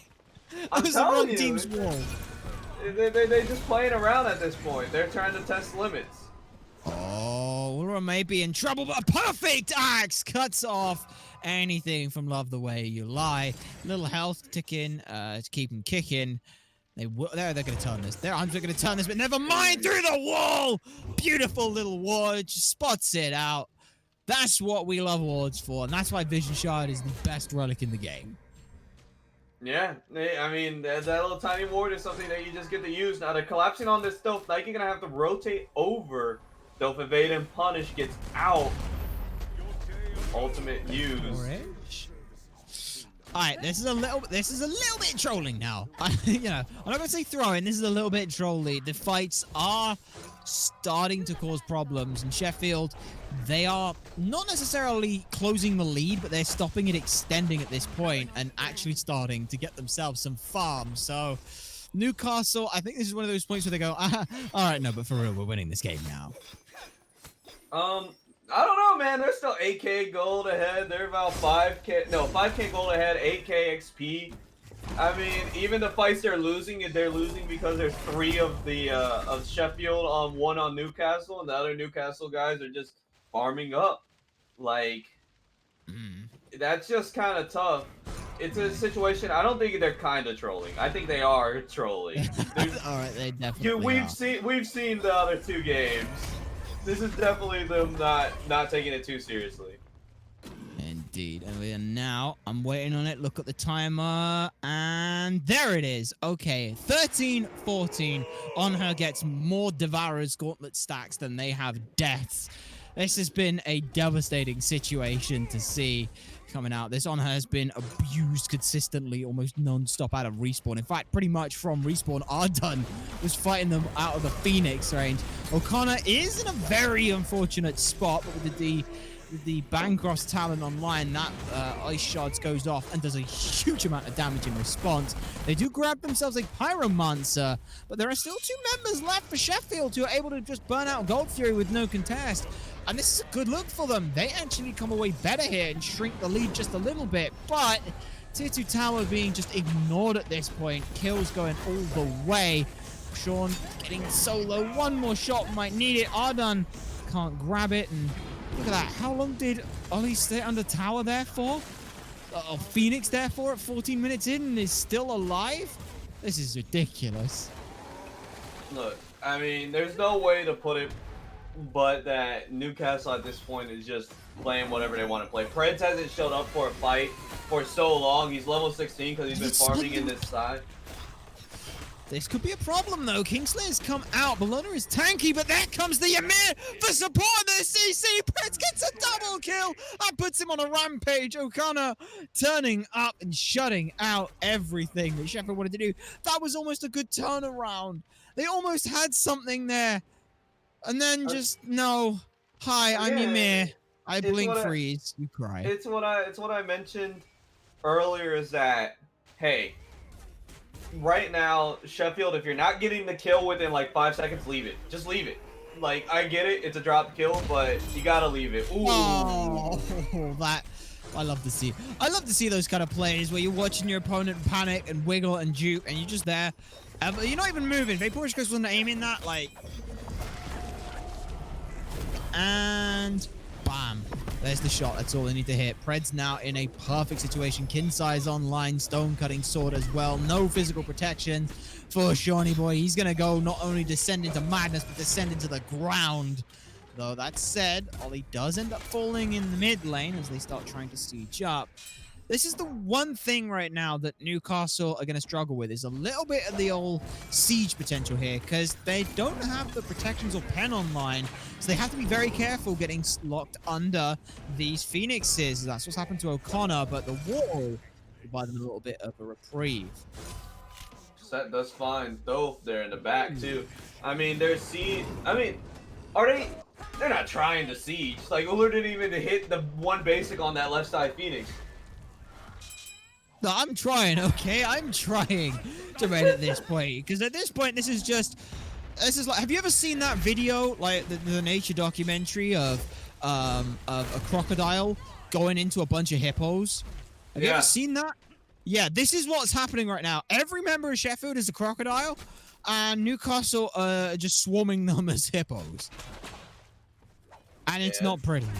It's not pretty at all, and so like you gotta make sure that you're not gonna take too long trying to kill this Ymir, who does not care. Yo, no, he baited him. He baited him, and he gets the kill. O'Connor as well is very. I was gonna say he could potentially look to try and fight into this with the amount of sustain they've got with the Bancroft's Typhons, but this Ymir, this is the meme build Ymir. This is the attack speed Ymir. We love to see it. It's a lot of fun. But like there's no protections. The idea is that when you ult, because of the ult change where it just does damage regardless of whether you die. If you die when your ult goes off, the damage is just that one shot you like 2,000 damage easy. But if you don't kill him, then it just does 1,000 damage. So it's damned if you do, damned if you don't. When the Ymir ults at this point, Arden may have killed themselves here, but yeah, okay, no, that was, I say about, it's making the game interesting. That was just throwing. That was 100% just throwing right there. I mean, my dude jumped while he was in that speed cam. Like what is going on? Wouldn't you at this point? Admittedly, though, the level leads are shrinking at this point quite badly. There's only a 2-level lead here in the mid. Ollie's actually behind to Matt Kirk, who, by the way, is carrying the team at 7-3 and 5. So it's going to be difficult to do this. Sure, Newcastle have a lead, but all right, now they're getting Fire Giant. Now the lead actually will matter a fair bit here, but Matt Kirk with all the aura items for the team, as long as they're around, they kind of do make up for some of the team's levels. Yeah, they kind of make up for the team's levels, but now with the Fire Giant buff, it might be the time when... Wow. They didn't even do the fire... Okay. Anyway, he was waiting for the Nike, but the Nike didn't get it anyway. Oh. You know that was on purpose. That was on purpose. It was 100% on purpose. Like, guys, wait for me, wait for me. 3, 2, sneeze. 1. No, okay. Yeah, I pretty almost much. guarantee that's comms. Actually, I'm pretty sure at this point, comms are asking, what are we ordering for food? Something like that. Actually, no, they don't even need to do that because they're so fed. Yeah, they're so fed already. It's going to be... They can make food now. But I do think that now with that Fire Giant buff now, I don't know if you getting caught like that would be desirable. But with the Fire Giant buff, they could have looked at end. Now, if they get a second one to drop down here, things might go poorly. There's the Sunder. That Sunder pays off dividends. Ollie ends up falling. That's 2 kills going the way of Sheffield. And that's a long respawn timer for now. Half a minute. Fire Giant gone on members. And Siege Potential's all but evaporated now. No one to tank things up. Arden using the kit to just try and get away as best they can. Primal Fury will be secured by Newcastle, but the escape is still going on. Sheffield trying to chase this one down. The Cthulhu looking to do what they can. One more knock-up's all they got in them. Honor leaps in and ends up tanking the tower, but again, there's just nothing Newcastle can do right now to try, or nothing Sheffield can do to stop Newcastle from just leaving. Yeah, I think right now Newcastle's in the business of trying to make this an interesting, game, I think is what they would say. But maybe, but they got to be careful. Like I said, they aren't exactly as far ahead as they'd like to be. Sure, they're 10k up, which is great for the items, but level leads not even happening. In fact, Matt Kirk's the same level as the mid laner, so any other game we're going, oh my god, this team's mid laner is so far behind that the support's looking, the support's the same level as them, but it's a scary situation and a very strange game. I don't think I've ever seen a game with this situation before. I don't think so either, and I do think that right now they have to be very careful because it is going to start turning around. Ooh, lots of damage coming from Honor. Honor though going to get picked down, but I do think. Go ahead. I was gonna say, but look at that. That was actually almost killed Vapor's Coast. Like a little bit of the damage come through was mitigated by the healing, but not a huge amount, to be fair. Pred's biting off way more than they can chew, ends up falling under the mid Phoenix, but we'll go ahead and say that that one was to make sure that the left side Phoenix ends up falling. Now blink forward from the Nike, and Final Judgment Snipe secures that one, freehanding all the way. 3 members left on Sheffield to try and defend the mid Phoenix, and I don't think they've got it in them here. Yeah, I don't think they can defend this Phoenix right now, though. Sobek's going to do everything he possibly can. Which, to be fair, is a lot. It is a lot. But it's like you were saying, Newcastle's getting to that point where they actually have to be genuinely careful of how much they're going to keep flat-out trolling like they have been right now, because this is the point when Sheffield can actually try to turn the game, as Ymir will be going down. And they are actually doing a fairly good job. Vapor's Coast is sat fairly low. Ollie again, feeding their brains out, grabs the Vegas from the... Oh, okay. That's tilt there. That's tilt and conditioning that there's enemies around you. That Aegis is right there. So 2 Phoenixes fallen. Sheffield, though, holding on for absolute dear life at this point, just to try and stay alive. we are very close to seeing a fully stacked Devourer's Gauntlet. And this, I think, is a world record for the longest time it has taken to seriously attempt to try and stack a Devourer's Gauntlet. There it is! 23 minutes in. We'll have to double check on the times for how long it took, but Arden gets up downed here by the On-Hut, looking for something. Gets the axe throw into the set, but might still be getting chased down here. There's no one else available to help them, but with minions needing to be dealt with, Sheffield will give that one up. Yeah, Sheffield have to give it up. I mean, well, they wouldn't know. There's nobody around them, but you have to give it up on the just off chance that there is somebody around them. Because I think one pick here, that's GG here for Sheffield. One good pick and Newcastle being healthy enough, they just win. Yeah, and with next Fire Giant spawning in under 10 seconds, I wouldn't be surprised if we don't see that just immediately go down. Any pick that Newcastle can get first, though, will be greatly appreciated, but everyone's looking to set up around this side. It does seem Newcastle have tightened the screws up just a little bit here for the end of this. They've had their fun, they've played around, they've taken us for 24 minutes, but it's time to put this one to bed. Fire Giant spawn, Fire Giant already at under 2,000 HP and is gone. Fire Giant now on all 5 members. Ollie gets it this time. They've got minions to push up on the right-hand side to secure that. Final Judgment being channeled just in case it was needed. And O'Connor, I believe, may have grabbed Set's beads there with that blink engagement. So that's a good look for them. And on a siege here, just to genuinely be serious, they actually don't have too bad of a siege potential here. A lot of long-range poke from Vaporish Coast, and Sheffield don't have much to be able to clear from long range. Yeah, and they have to worry about those fire minion waves coming in the mid and left right now. So I like the way that Newcastle's playing it here. They seem to be taking it a little bit more seriously because they want those fire minions to get in before they do a full engage onto those Phoenix Siege. Look at that poke! Look at this poke just going through. Love the way he lies hiding around corners. And this Glyph of Pain may make some benefit here, but no, they're just going to now start brute forcing this.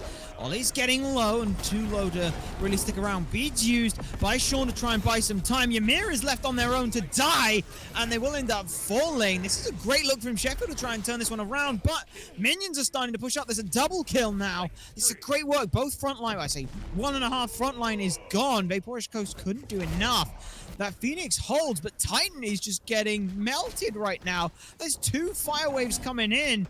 They can't afford to stick around. Left side Phoenix has respawned, but I don't know if it's going to live. Kingslayer is being used. Sandstorm buying them time to heal up, but they can't quite find enough damage. Brent finds their kill. Up downs on with the Eagles rally, and now is just trying to stick around longer and longer. Matt Kirk secures the kill. Vaporish Coast now left alone. They're the only member left alive. Sheffield have held here. They've just held here. They have just held. An unfortunate timing here for Newcastle. Those Phoenixes are going to be up. That means that Titan's going to heal a little bit. Which means your opportunities are going to be lesser. Ooh, nice. But not enough. Had to charge it just a little bit. Just a little bit. Unfortunately there. Let it rip a bit too soon, but you cannot blame Vaporish Coast for going for it. It was 70 HP at most that made the difference there. So a misstep now for Newcastle, and Sheffield get a good bit of gold back. Unfortunately, it still puts them at a 10,000 gold deficit here. Yeah, they still are in a gold deficit. But the problem, man, I don't know. It's just tough right now because Newcastle really only have to win 1 more siege, I think. And they're going to put themselves in a good position. But Sheffield have really put themselves back. They didn't, just because Newcastle was trolling doesn't mean that Sheffield was going to do the same. They have played the game the way they should have. And so they're giving themselves a genuine opportunity to try to win this one out. Agreed as well. And it doesn't matter what your scoreline is or what your KDA looks like. There is only 1 kill that matters in this game, and that is the Titan. You can go 17-3-4 and still lose. You can go 1-7-9 and still win. Arden looking to try and be sneaky, see if anyone comes through the jungle. There is an Agni in mid who is very close to being spotted, but Sheffield get Pyromancer in this time to cut in a little bit more. There's Arden he got bored of waiting around and ends up biting off a lot more than they can chew. If Combustion was active, Arden dies outright to a solo kill to Wobblefish there. Yeah, right now, again, I don't think they can really be playing. Wait, hang on. Whoa, hang on a sec. Sheffield's all level 20s and Newcastle is not. Sheffield is ahead in XP as far as I'm concerned. Yeah, by technicality, yes, they are heading in XP. Effective XP is probably the best way to put it. Yeah. But they have to look. Newcastle's gonna have to actually solidly play, because right now anything less is where they're gonna lose this game. Because we're gonna get to these longer death timers, where it means any one person getting picked out means that they'll be down for the count for a while. So you can't really afford to lose anybody. Certainly not at this point in time. And O'Connor has now had to look into building a defense item. I expect to see another one come through in the last slot, even if it is just a Void Shield. I did it the wrong way around this time. I've been trying so hard. It's Void Stone for that, but get the Void Stone online. Now, though, Vapourish Coast is a very far forward. Beads used and the wall coming through to block away the Cthulhu ult. This is why we picking this Ymir. Vapourish Coast, though, maybe getting picked themselves, but are able to evade out. And no punish for Newcastle. Meanwhile, Preds is off trying to push up the left-hand side. That Phoenix is going to go. Cthulhu is here, but it doesn't matter. This Phoenix has fallen. It's a good look for Newcastle. Everyone else is still fighting on the on the right-hand side. And Sean has had to back to try and deal with this to make sure no one else happens. Sprint's been popped, and Kingslayer comes through. Arden falls to Wobblefish. This is still a good look. Pings come out to make sure everyone knows where Vapourish Coast is. That's another kill down. Ollie does finally fall, but in comes Preds to try and turn this one around. Ooh, no. They're losing a lot of people here. It turns into basically almost a full deicide in turn for Phoenix. This may very well be... I don't know, Preds can't really push up that far, but this is Fire Giant for Sheffield here. He might look to try and be able to steal this, but it's a risky look. Sheffield lose 1 for 4 in that engagement that they took, and now they can start looking for enhanced Fire Giant here. Sure, they're 10,000 gold down, but nobody's going to give a damn at this point. Wobblefish is just going to turn and burn. Rampage for Matkirk. EFG online for Sheffield. And for the first time this entire set, Sheffield have the driving momentum. They do, and that's, I mean, Newcastle really kind of dropped the ball in terms of maybe how far they can push their lead, because their comp isn't going to do terribly well now that we've gotten into the late game. Ymir is going to be bursted down. Bologna can be bursted down really easily as well. You're going to be able to find that Uller a little easier. But I don't want to count them out yet. There's a lot of towers on the map still, and everybody is back for the defense. So this is not going to be easy for Sheffield. They still have the mountain to climb because they're still behind on gold. And that still somewhat matters right now, since not everybody has sold boots. That is true. That is very true at this point. So, actually going back to proper analysis now, I can ask you genuine questions for breakdown. Siege potential-wise, how is Sheffield looking on the offense here? We've seen them on defense, and they've held well, but now the tables are turned. What have they got for offense here? For offense, they have a Cthulhu ult that's going to create a lot of space. They have a set that can jump in on that backline and really take care of them easily. Agony has a lot of long-range AoE damage through the the rain of fire. And you have a Sobek that can also create that aggressive space as well. So long as they don't lose any of their carries, Sheffield have a really, really good attack. That they do. And defense-wise, Newcastle, Vapourish Coast is their best look. Super long-range damage that can clear out the waves easily. Nice bit of CC. The Eagles rally, protections and power buff that it gives them will be very nice. They've also got the Ymir to stall out with the walls if they absolutely need to. But even at this point, Sheffield, they're tentative. With an enhanced Fire Giant, they are tentative to take a tier 2 here. And Newcastle want to hold it. Newcastle do have the opportunity to try to hold it. I think they do, mainly because they have an aggressive look. Ultimate is used. But it does open up it opens up the tower nonetheless. I mean, everybody's tanky enough that they don't really need minions for an attack. Ooh, well, now we're going to see a full Phoenix siege down in mid. A little bit of poke going the way, but not too much. Mostly just trying to gauge opinion on what's going to happen. There are pings coming through. Sheffield want to try and get themselves an Oni Fury to help. Left side Phoenix is about to respawn, so they do need to try and clear that out if they're okay.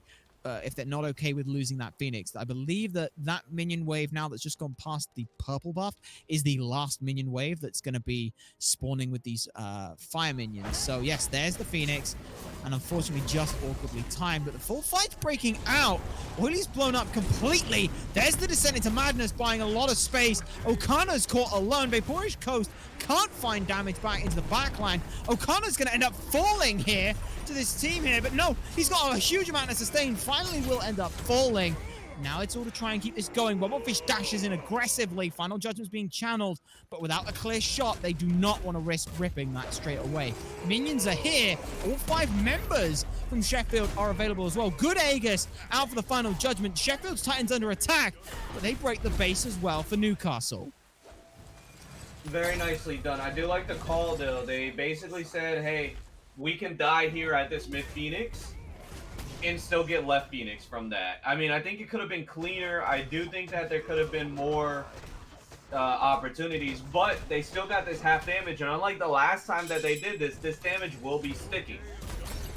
Certainly will, and that's going to be a very dangerous look. Either one of these sides gets Oni Fury or a pick. It could very well spend the end of the game. Preds tries to take a 1v1, but there's a 2v1 and will not be able to take that one down. Sean takes out the Aura as well. Sheffield on the cusp of coming back here. Okana will respawn, but this is Oni minions. That's going to deal with the fire waves for a little bit, and now you have Oni fire minions as well. Sheffield genuinely, they've closed the gap. They were down 10,000 gold almost the entire game. The entire mid-game they were down. It is 1,000 gold now. That XP lead, ridiculously far in the lead. Not that it matters, but this is cleanly their game now. I don't want to say it's clearly their game now when you have a half-health Titan still. And there's fair enough. There's a Thoth and a Nike that can just walk it down. And you also have a Bologna. I don't want to say it's solidly, but it's the first time that they've taken the momentum and held on to it for a significant period of time. Newcastle has reached this point where their tanks aren't tanky, so they're not able to actually sustain themselves in a fight. Their damage dealers aren't outputting nearly enough damage to deal with the aggression. So right now, this Fire Giant fight is going to be kind of essential to determine where this game will go, actually. Now, Ymir being plucked out like that does not spell anything good for him.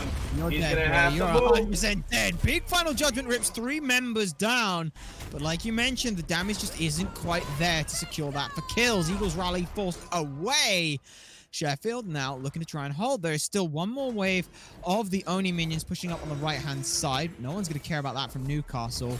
The fire minions pushing up on the left are going to cause a problem that Sheffield will have to worry about. Mid lane, though, they're totally fine with pushing that.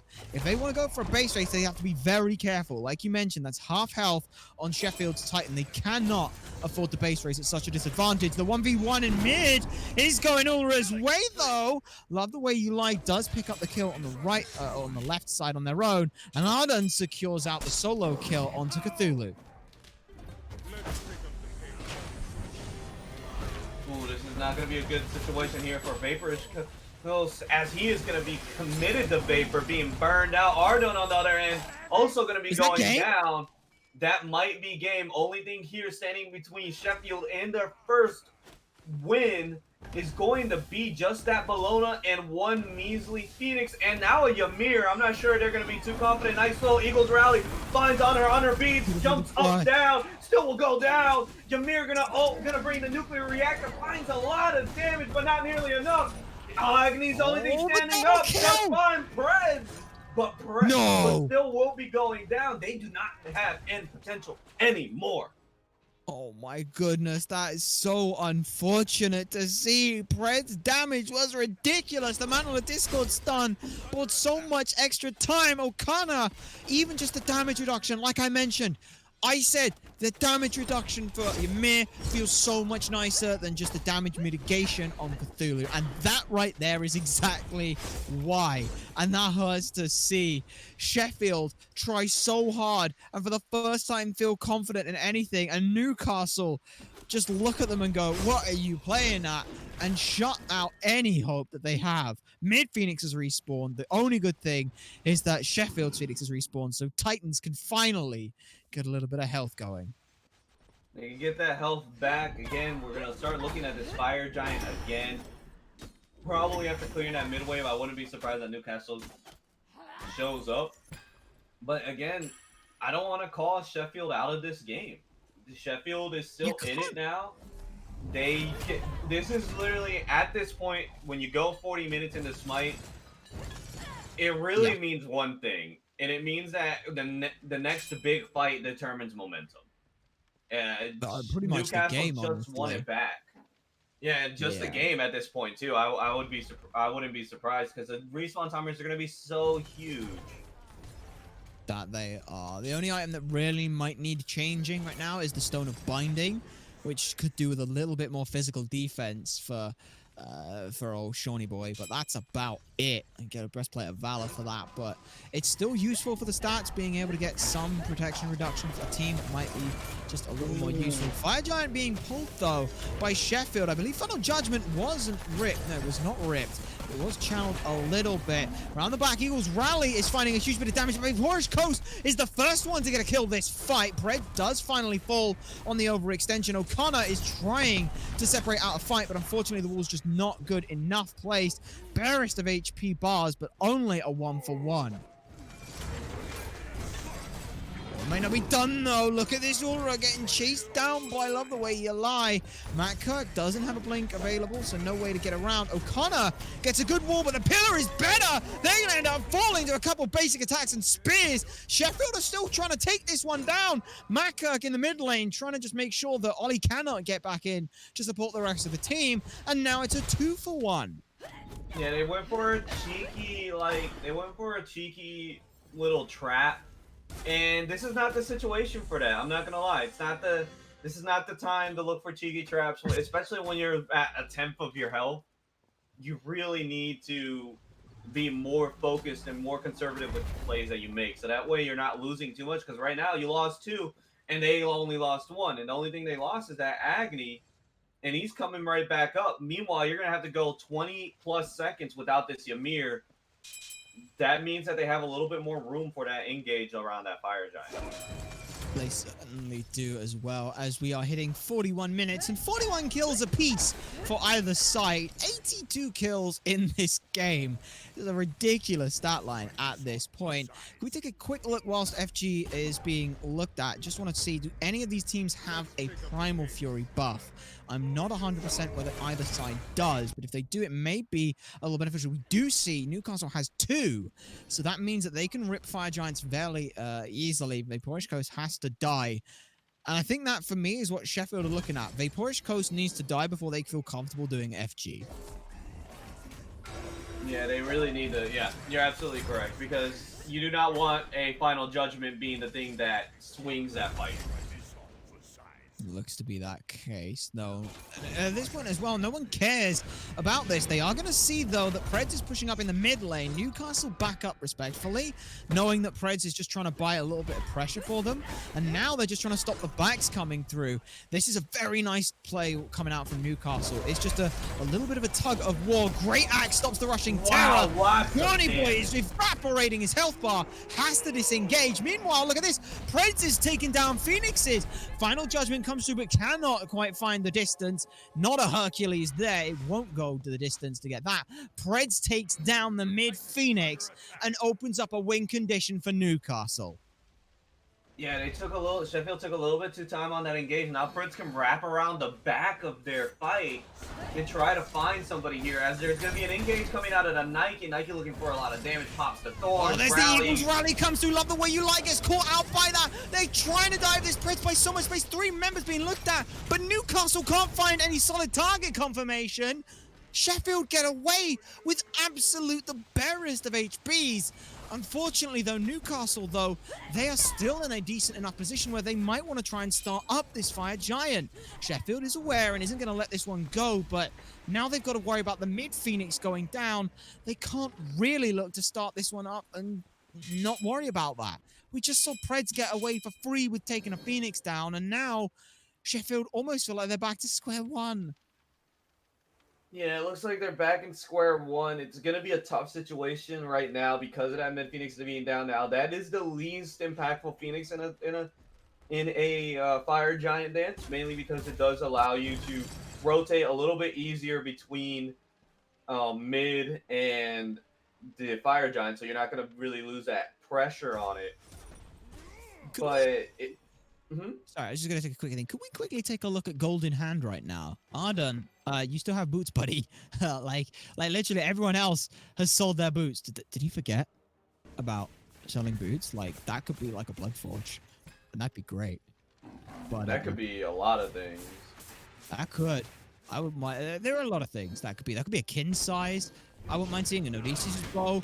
Preds right now has to beast because he's facing 3 members. Up downs like the true solo laner that he is. Wow. And with a kill 3v1. Matka unstoppable. And look at the rest of the team from Newcastle. They're chewing through Cthulhu at this point. Cthulhu more like.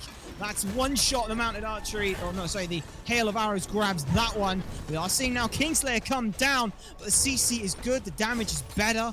And he will be forced to disengage. Yeah, it's a 2-for-2 trade here.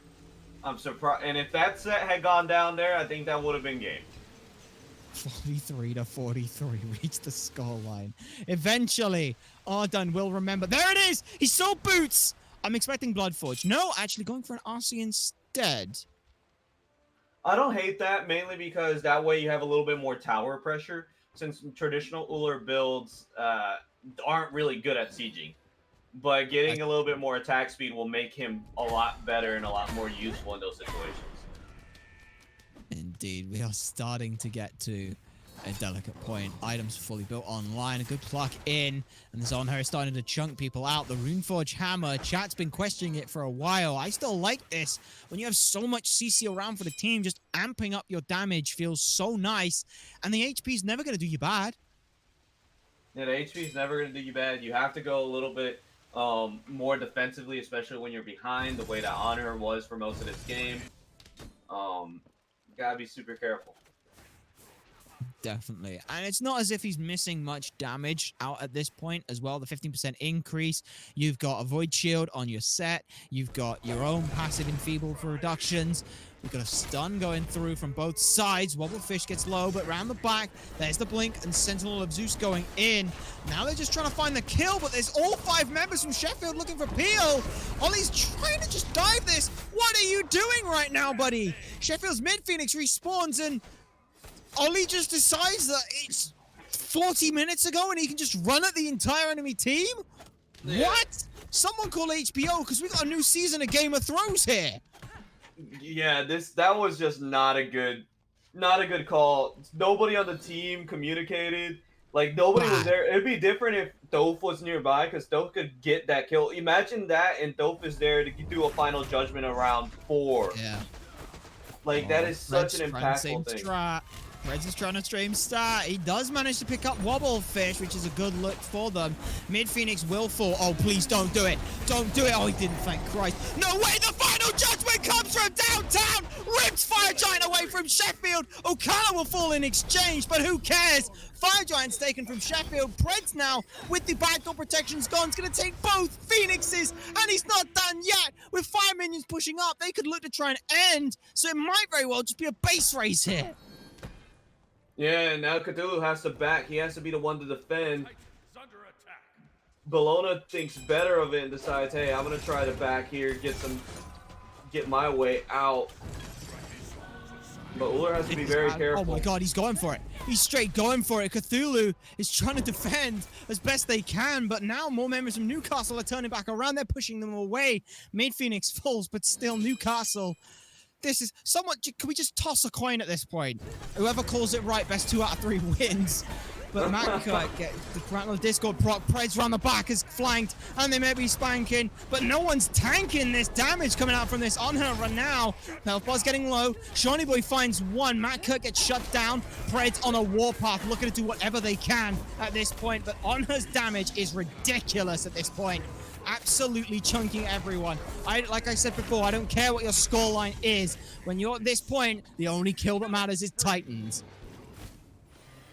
The Impale, so close, needs one auto to hit. The hail of arrows, that's a triple kill. Arden walking it down, is not going to be able to survive this one, but a jump in place might be enough. Oh, Will the Crusher get it? No, Crusher's not going to get it, but that would have been sick if it had done. I mean, I'm not going to lie, Arden might have just won the game for them.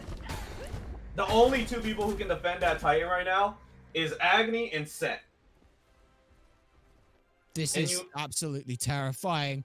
Newcastle, after throwing the game after 20 minutes, now have had to hard battle back in and stole away Fire Giant. Fire Giant's gone on all 3 of these members. There's the blink forward, gets beads. Wobblefish is out of this engagement. They're just trying to deal with Love the Way You Lie. Both ultimates are around and available. All they've got to do is look like a juicy target, buy a little bit more time till Matt Burke can get back online, and they're in a fine spot to try and hold. But fire minions are still pouring in. At this point, it is just siege, don't die, get back, try for Fire Giant, and repeat, it feels like. Yeah, this is, at this point, it's almost ad nauseum. They're not going to try to end. I would have preferred to see, like, this entire game, they've been aggressive, and they just kind of, like, falter at the end there. I do think they had the damage, because you do have a Thoth that can just free cast. If you have Ymir sit next to him, and then you just kill Set if Set tries to dive. But nonetheless, they choose not to end. Fire Giant's not coming up for a bit, so I would assume that they're going to still look for a right side siege, or maybe they just try to all in the Titan. I'm not sure that's the call when you have somebody like an Agni and a Cthulhu who could output so much damage. Yeah. It's going to be rough, and talking on the output of damage, take a quick look at what Onher's done. Dropped off the Ichvold, dropped off the Runeforge, and just said, you know what? I'm the damage dealer of this team. I'm the carry.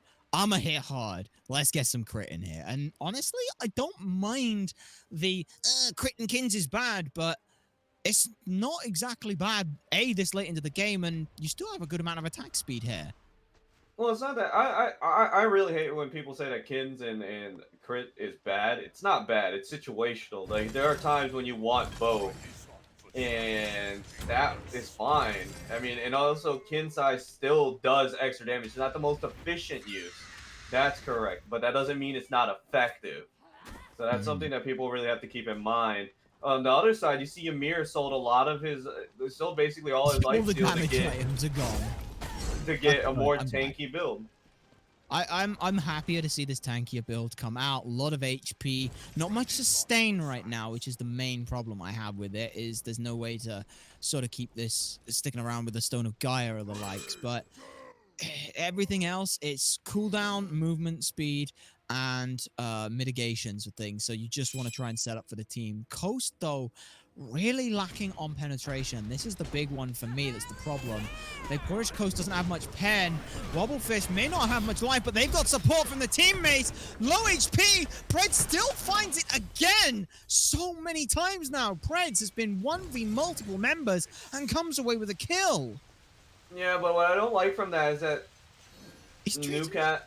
Newcastle didn't do anything with that. Like, they're setting up for Fire Giant, fine, but they could have also taken the right Phoenix.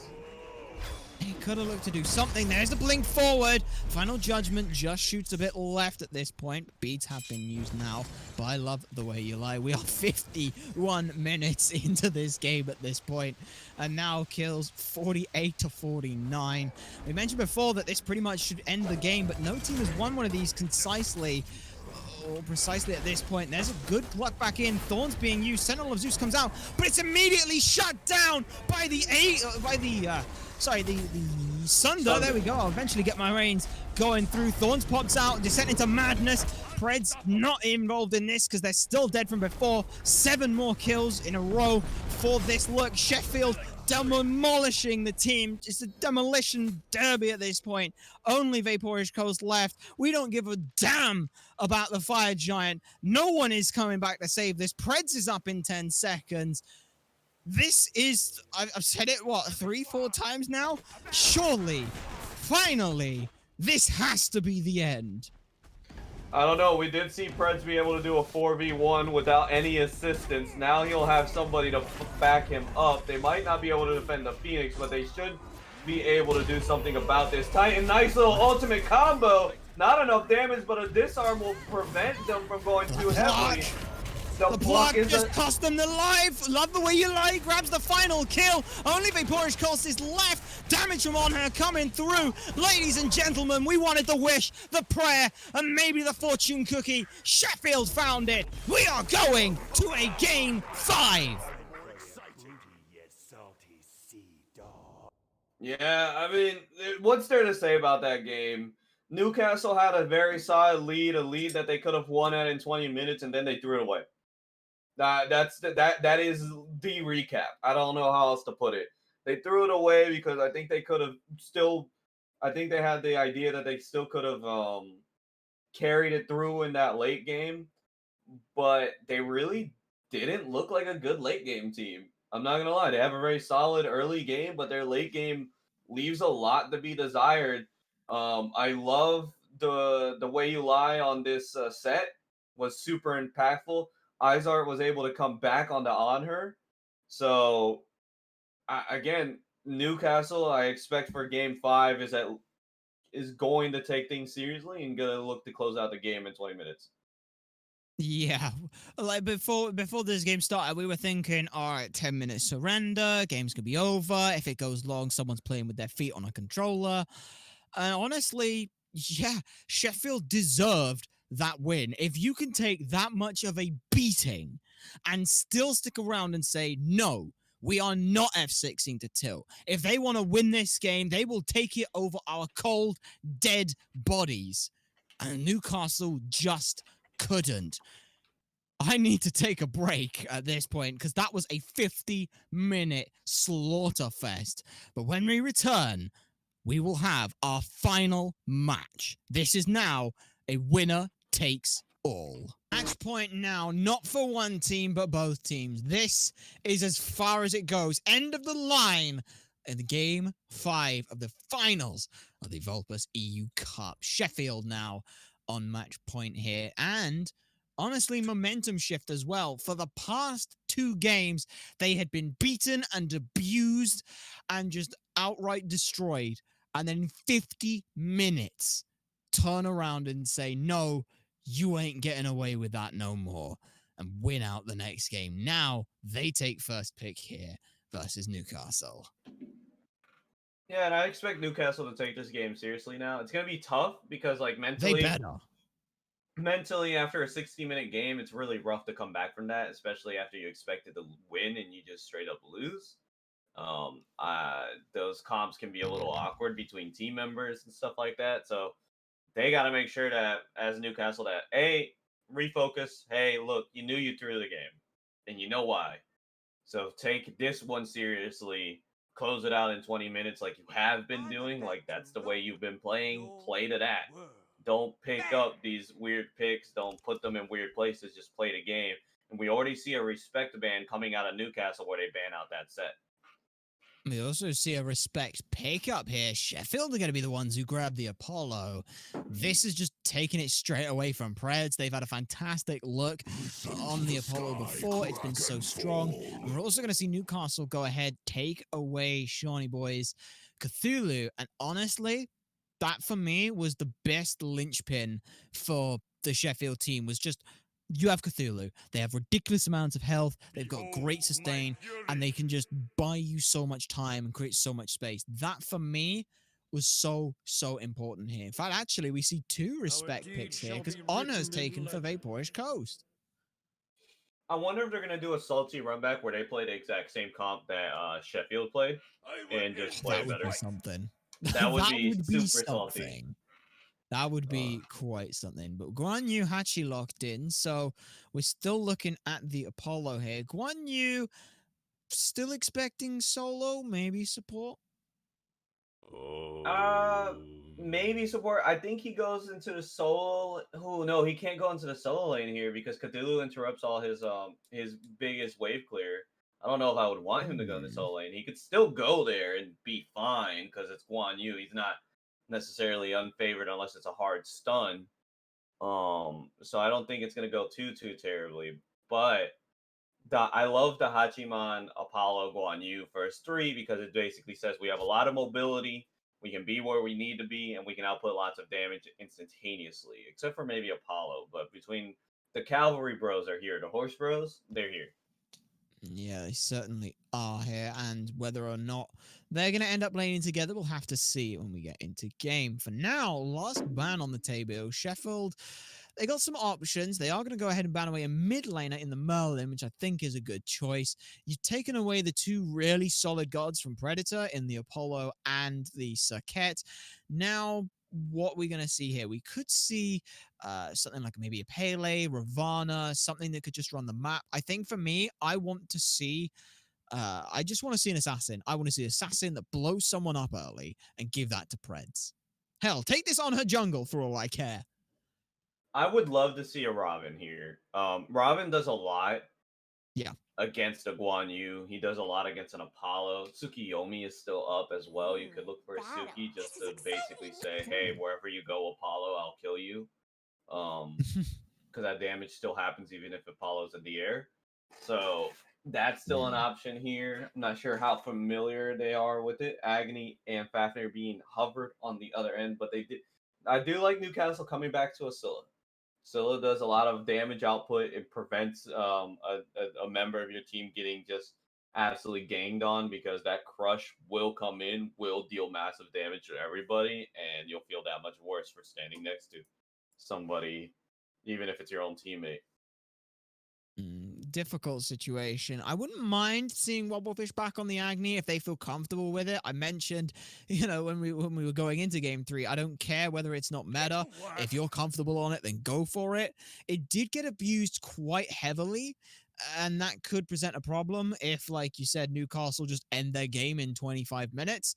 The Fafnir is going to go ahead and get locked in, a staple thing that we do usually see with the double hunter comps. The Fafnir coerce, nice bit of attack speed, bonus damage on top of that, and as well being able to farm up very quickly and easily, helping out a lot of the lanes. It's just a very solid look. So Sheffield have got a fantastic comp where, unlike last game where they had some difficulty getting into siege, now they need 7 seconds at most on any structure and it'll go. It will go absolutely, and Time the to space that Guan Yu is burn. going to be able to provide is going to be massive. Just because of the cavalry charge and the way it works. Now we do see the Tsukiyomi locked in, and this is something I that am you divinity. got to be Fall afraid now for before Sheffield me. because those backliners that you want to be really safe are not going to be safe anymore. Um, Certainly not. Hachi's gonna have a lot of trouble because he'll ult, and if Tsukiyomi's able to grab on, that means it doesn't matter where Hachi ends up. Suki's gonna be right then and there. Apollo, kind of the same story. If you ult while low, Suki's gonna kill you while you're in the air, and so it is gonna be something that they're gonna have a tough time to manage if Preds is able to show that he is very comfortable with how Tsukiyomi works. And if Newcastle actually steps up the tempo. That's a good point. The dual lane for me is going to be so impactful here for this early. Ganesh on her. It's felt like for a lot of the time that the duo lane, whoever outclears, just outright wins the lane. Because it seems like for me, Sheffield aren't super comfortable being behind in the lane, but also as well, they weren't super able to capitalize on that same pressure. So for me, Newcastle's duo lane is the big point. This on her wanting to fight early. Vaporish Coast is more than happy to do that. Ganesha can just do whatever the hell they want to the lane as well. They'll bestow the kills all to on her, so there's not even any worries about stealing away farm. Yeah, for sure. And it's something that it's absolutely what you mentioned, that it's the dual lanes here. The dual lanes will create a lot of pressure for the rest of the map. If Vaporish is able to kind of do what he did in the games that they've won with Newcastle, where he kind of just solos whoever's in lane, then that relieves so much pressure for Preds to kind of make his presence known wherever else he needs to be, and not have to worry too much. Oh, look at this. Sheffield, they're taking a page out of some of the teams we've seen before, trying to just group up and make sure they don't end up getting picked. They get a lot of ward coverage down and around to make sure that they are aware of what's happening. And there's no funny business coming out right now from Newcastle. Everyone's still sitting fairly far back. O'Connor in a slightly weird spot, just trying to make sure there's no invades or they end up getting fought here. They'll just stick around up high and fairly far away. Yeah, I like that. You know, that Newcastle played a little bit conservatively. They didn't want to get didn't want to get early invaded. They want to give up an early first blood and an early buff. So play it safe. Force Sheffield to back off and then play it like that. And I think that was the right choice. So far, so good. I am keeping an eye on this duo lane to see who ends up getting there first. It's pretty much even at this point, though clear-wise, like I said, it is going to go the way of Newcastle for a fair bit. They did put out a good bit of poke to Sheffield, though, so while they may be behind in lane, look at that. They respected it enough. They were backed up before they had the opportunity to get punished with that level 2. Oh, but this solo lane is a different story, as Kana's kind of showing the power of Cthulhu. Certainly is. There's the remove obstacles. Matt cuts low. The discern is hit by the unhided Cantix. EI Jutsu gets low, and it's first time Newcastle, who are not only making the first rotation with Preds, but also the shell that got popped. So Sheffield come away slightly better for that. And like I mentioned, Preds made a rotation, which means that Love the Way You Lie got to farm up a bit more. Yeah, that's just not a. I don't know if that was a good time to come in for a gig. They didn't have the pressure. Like, they're right under tower. I'm not sure if that's the time when you show up to try to create that. But I like the intent, because why not try to set Vaporish ahead, knowing how dominant he can be. Certainly mid lane, though. We see the Tsukuyomi being pushed away. Dashing from Robblefish. Preds gets his beats forced. One more auto is all that is needed. No combustion passive either. They're going to chase for it as hard as they can. Not the way you like can get eyes on him, but they're going to have to be very careful. Ardon is trying to keep Robblefish out of this, and they will end up being able to get away. Preds is starting to get full HP. This could be scary. There's the moves, and so beautiful. Preds has got their own moves, though, and they will get away at 69 HP. But Matt Kirk takes down First Blood. Sheffield have won duo lane for the first time this set. Well, first time that they get the first blood, and decisively so, without any response coming out of Newcastle. They almost got 2 kills. Preds being a little bit, a little bit eager to get some farm up, but Apollo did a good job of zoning him off of that. Yeah, well, solo lane still looking like a slap fest, which Cthulhu is currently winning. And surprisingly, we've not seen any real look to rotation this side of the map. I've always talked about how Guan Yu loves to be around in these fights, but for the solo side, that does kind of hamper you a little bit, so that it ends up where you kind of, with the fights that all been happening on the left-hand side, you can't afford to expend any manpower over there yet. Yeah, you can't, and you don't want. And honestly, he's holding his own. He's not doing great, so you don't want to. You don't want to say that he's doing so good that it's something you shouldn't worry about, but he's not doing bad. Now we do see Wobblefish defending his red buff against I'm a Monster. Very nicely done. Well. Matt Kirk ends up not eating the crush damage, instead coerced to heal them back just a little bit. But now they are caught in an awkward spot. Sikkim buys a little bit more space. Well, he is getting everyone else out. Slippery little fella, but that's a beautiful hammer. Perfectly placed. But the Sentinel over the wall buys them a freedom. They're going Ganesh is out now, but may have some problems. Man at Archery's made a rotation. Heavenly Banner shuts that one down. That now marks a gravestone. Arden is gone, and Sheffield are up. Yeah, Sheffield are up. Really nice rotation. Newcastle stayed a little bit too long, so kind of tough. I think So that tough. right now Newcastle kind of need to do a little bit better on their invades. A little bit, like it doesn't seem like they're playing like themselves like they did in the last few games, especially in the early games. Yeah, they seem somewhat shaken and taken aback, whereas Sheffield... Are we sure we got these team names right and everything? Because this is Sheffield. They have some serious life in them. They're up a little bit. And I say that like that's... Oh, they're not up much. But no, they are up in the early game, in duo lane for a lot of this. But as soon as I finish saying that, we end up seeing Vaporish Coast just take the man fight and outright win it. Not even a full Devos built ends up winning that fight in the Man at Archery to save the Hachi in that situation. But here's another horse that's available. We aren't going to see it end up getting a stun as the Sentence Madness does come out. But there's the Apollo as well. In fact, this is a full-blown party. Dynamic Pillars come through to try and buy more time. And there goes Shiny Boy. Preds is the one who ends up picking that one up. Very nice collapse there coming through from Newcastle. Caster's curse, man. We mentioned it that they weren't doing it, and then they did it. Oh. And that's exactly what you want to see from Newcastle if you're a Newcastle fan. You want to see that early aggression. You want to see them doing those rotations where Sheffield don't have a proper answer to. And Pred's now taking a lead where he had a deficit in the XP range. So that's really, really going to look good for Newcastle coming up here, especially with a Tsukiyomi, who's now, with Ultimate, going to be a little bit more capable of following up and making sure that there's no drop kills.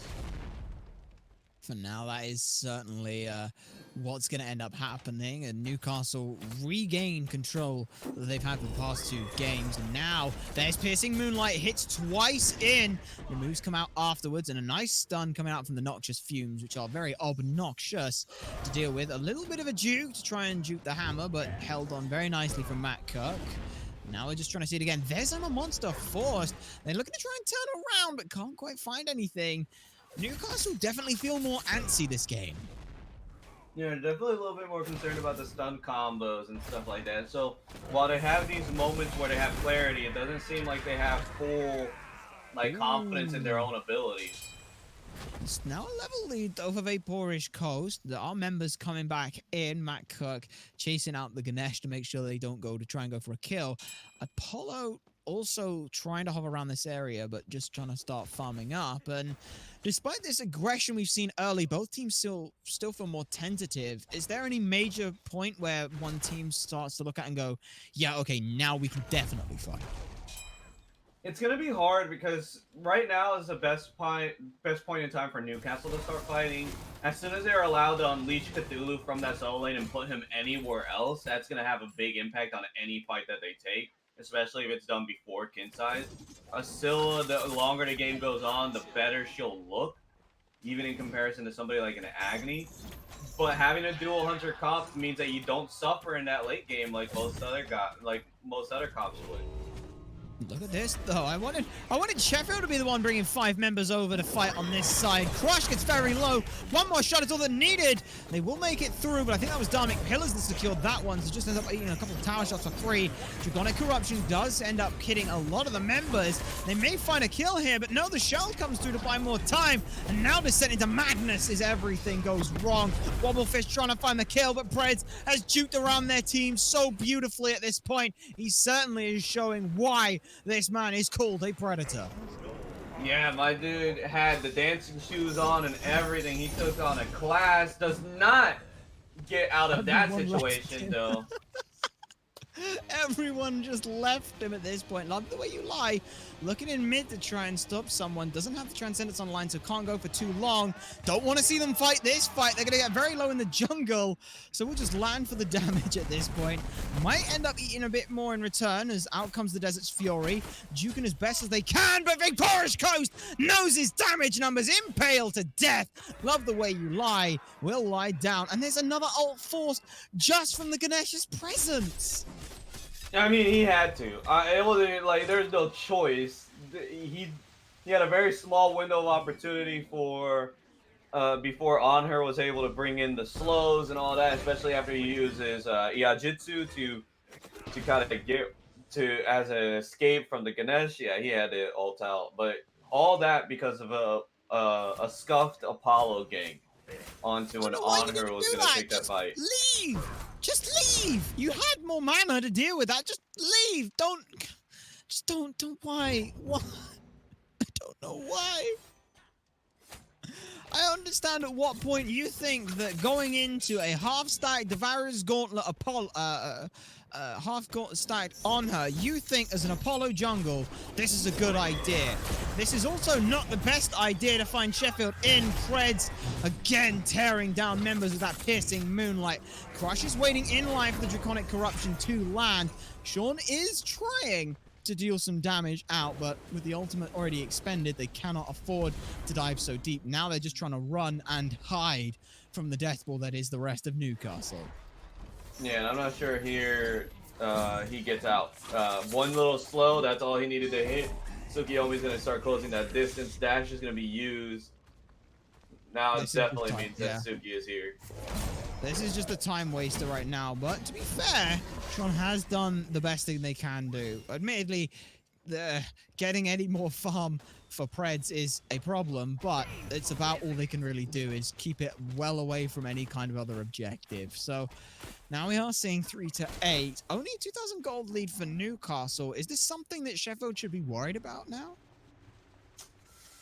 I think so. I think they have to be a little bit worried because the sooner that the Scylla can come online, the harder the game's gonna be. Because Apollo's not gonna be able to stand in certain locations without just getting absolutely annihilated.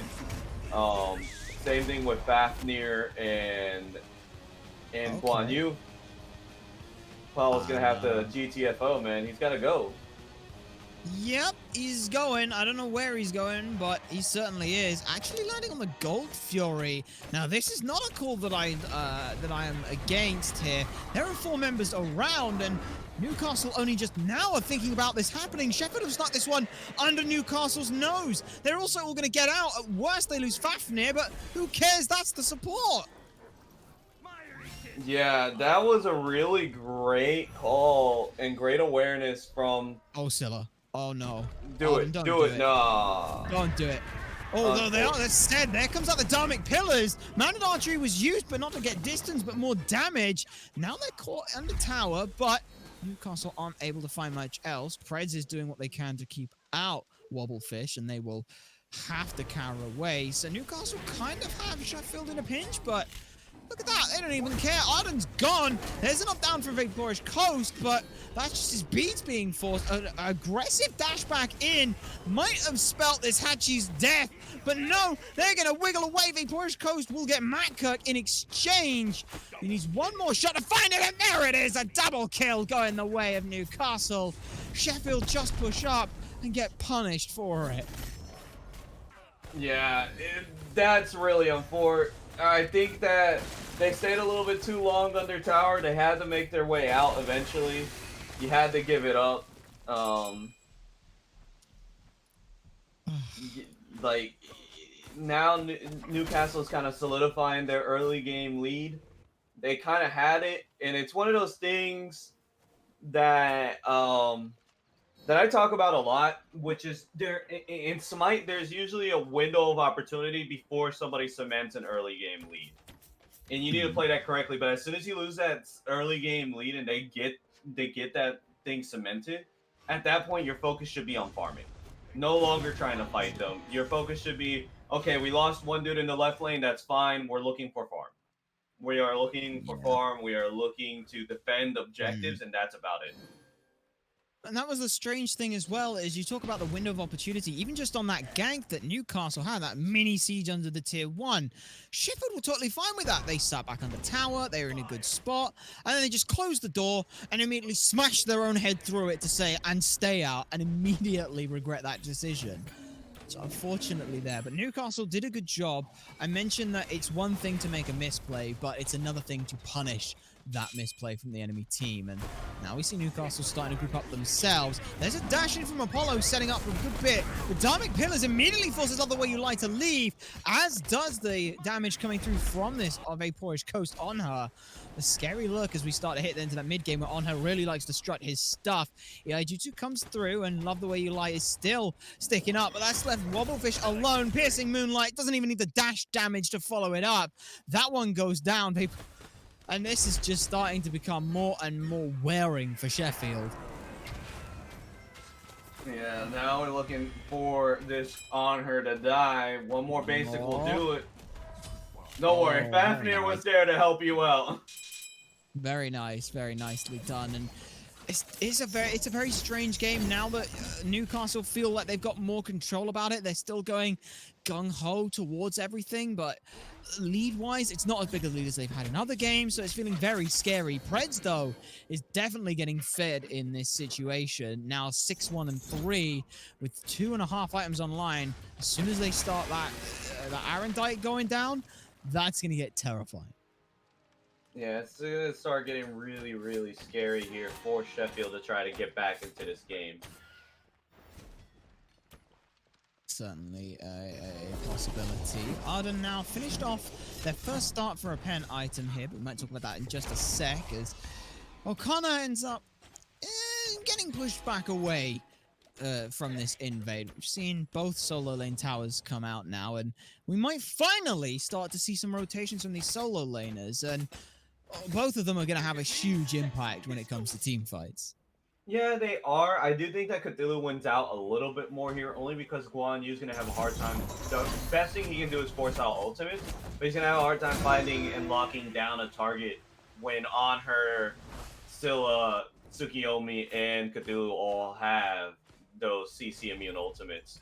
So it's going to be a little bit harder for him to find that cavalry charge with a stun attached to it. But he is going to be able to have somewhat of an impact. Meanwhile, Cthulhu doesn't have to worry about that. He's just going to have an impact because he's Cthulhu. Like, Knockup is one of the strongest, if not the strongest form of CC you can have in the game. And having that available to you as, like, essentially a basic ability really helps out. It certainly is a nice look to see. The Gold Fury, the Oni Fury is what is respawning, and Newcastle are not going to caught unawares with that one. They are pushing everyone far and away from that side of the jungle. It might be something that Newcastle are going to start up. Sheffield should have made some understanding that this was going to happen, but there is no one who has any idea at this point. The ward coverage is so good. Apollo is actually ulting over to the right-hand side, which is going to get seen over on a ward. Newcastle gets Oni Fury, which is fantastic for them, but they may be taking a lot more pressure on the right-hand side. Apollo's there split pushing with Guan Yu. Ooh, but this Agni going to be caught out. Cthulhu descends into madness, looking for some damage, waiting for the dash to get that knockup. There we go. That's what it's going for.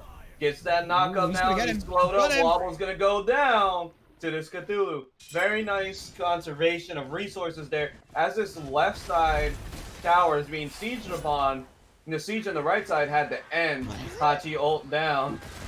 Oh, the Sikkim ends up hitting the blink from the Guan Yu, who cavalry charges back in. Tier 2 tower is exchanged now. Now we're looking to see whether or not Sheffield can return any major damage. They do get Oily, and that's a nice pick for them. 1-for-1 exchange, but Oni minions are starting to push down. That siege happened before those Oni minions made their way in.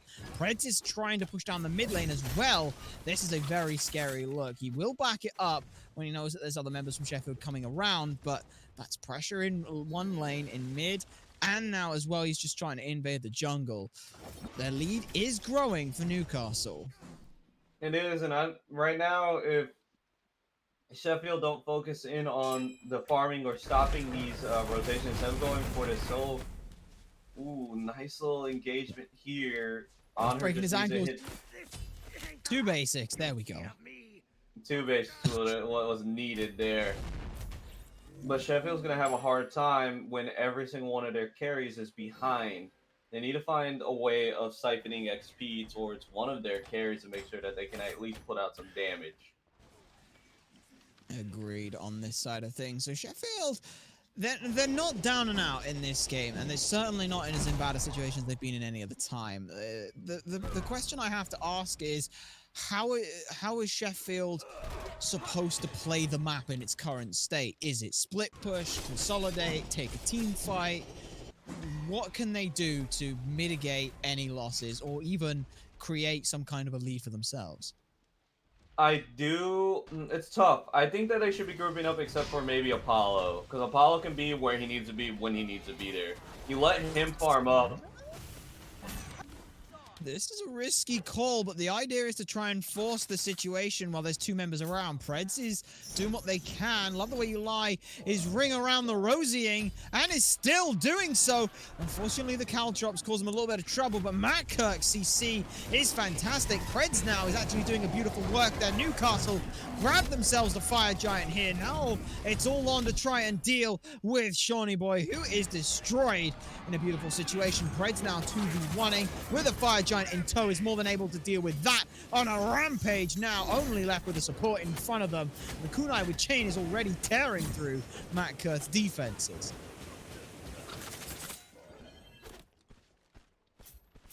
Now just sitting up with a siege. Mid lane has fallen down. The Phoenix is exposed. There are minions here as well.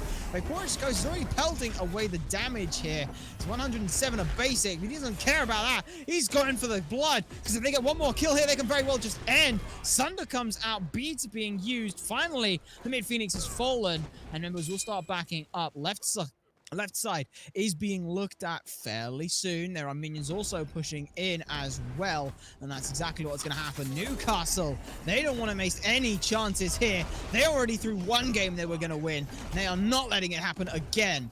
Good hold from Sheffield, though, for now. Newcastle won't just be able to walk in and take this one down yet. Yeah, I think here they're waiting for that Cthulhu to get his ultimate back, for Ganesh to get his ultimate back, making sure that you're pushing up this mid wave to force one of the defenders to head over. Have Tsukiyomi maybe wrap around back. Now that you know that two are over there, the engagement is on. You go for the siege. Cthulhu gonna blink in, probably gonna descend into madness here soon. Goes ahead, looking for the Hachiman for sure. Meanwhile, Preds looking for a little bit more damage on that Apollo. Apollo doesn't go down, but Guan Yu able to find Preds on the other end. On her, gonna go ahead and use a pillar to slow, hits a few key basics. Still gonna have to use her sentinel to get out. Cthulhu getting damage. The chase for kills has begun. Ooh, Apollo's gonna go down. That means that this is only a two-person defense. Guan Yu out of the way right now.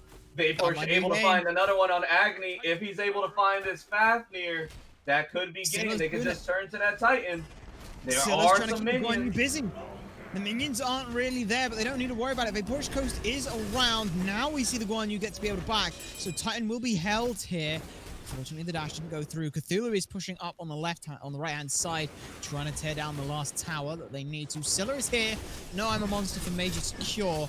So it looks like Newcastle don't want to overextend. They will back up and get this last tower down. They've already broken open the base nicely. They don't have to overextend and strain themselves.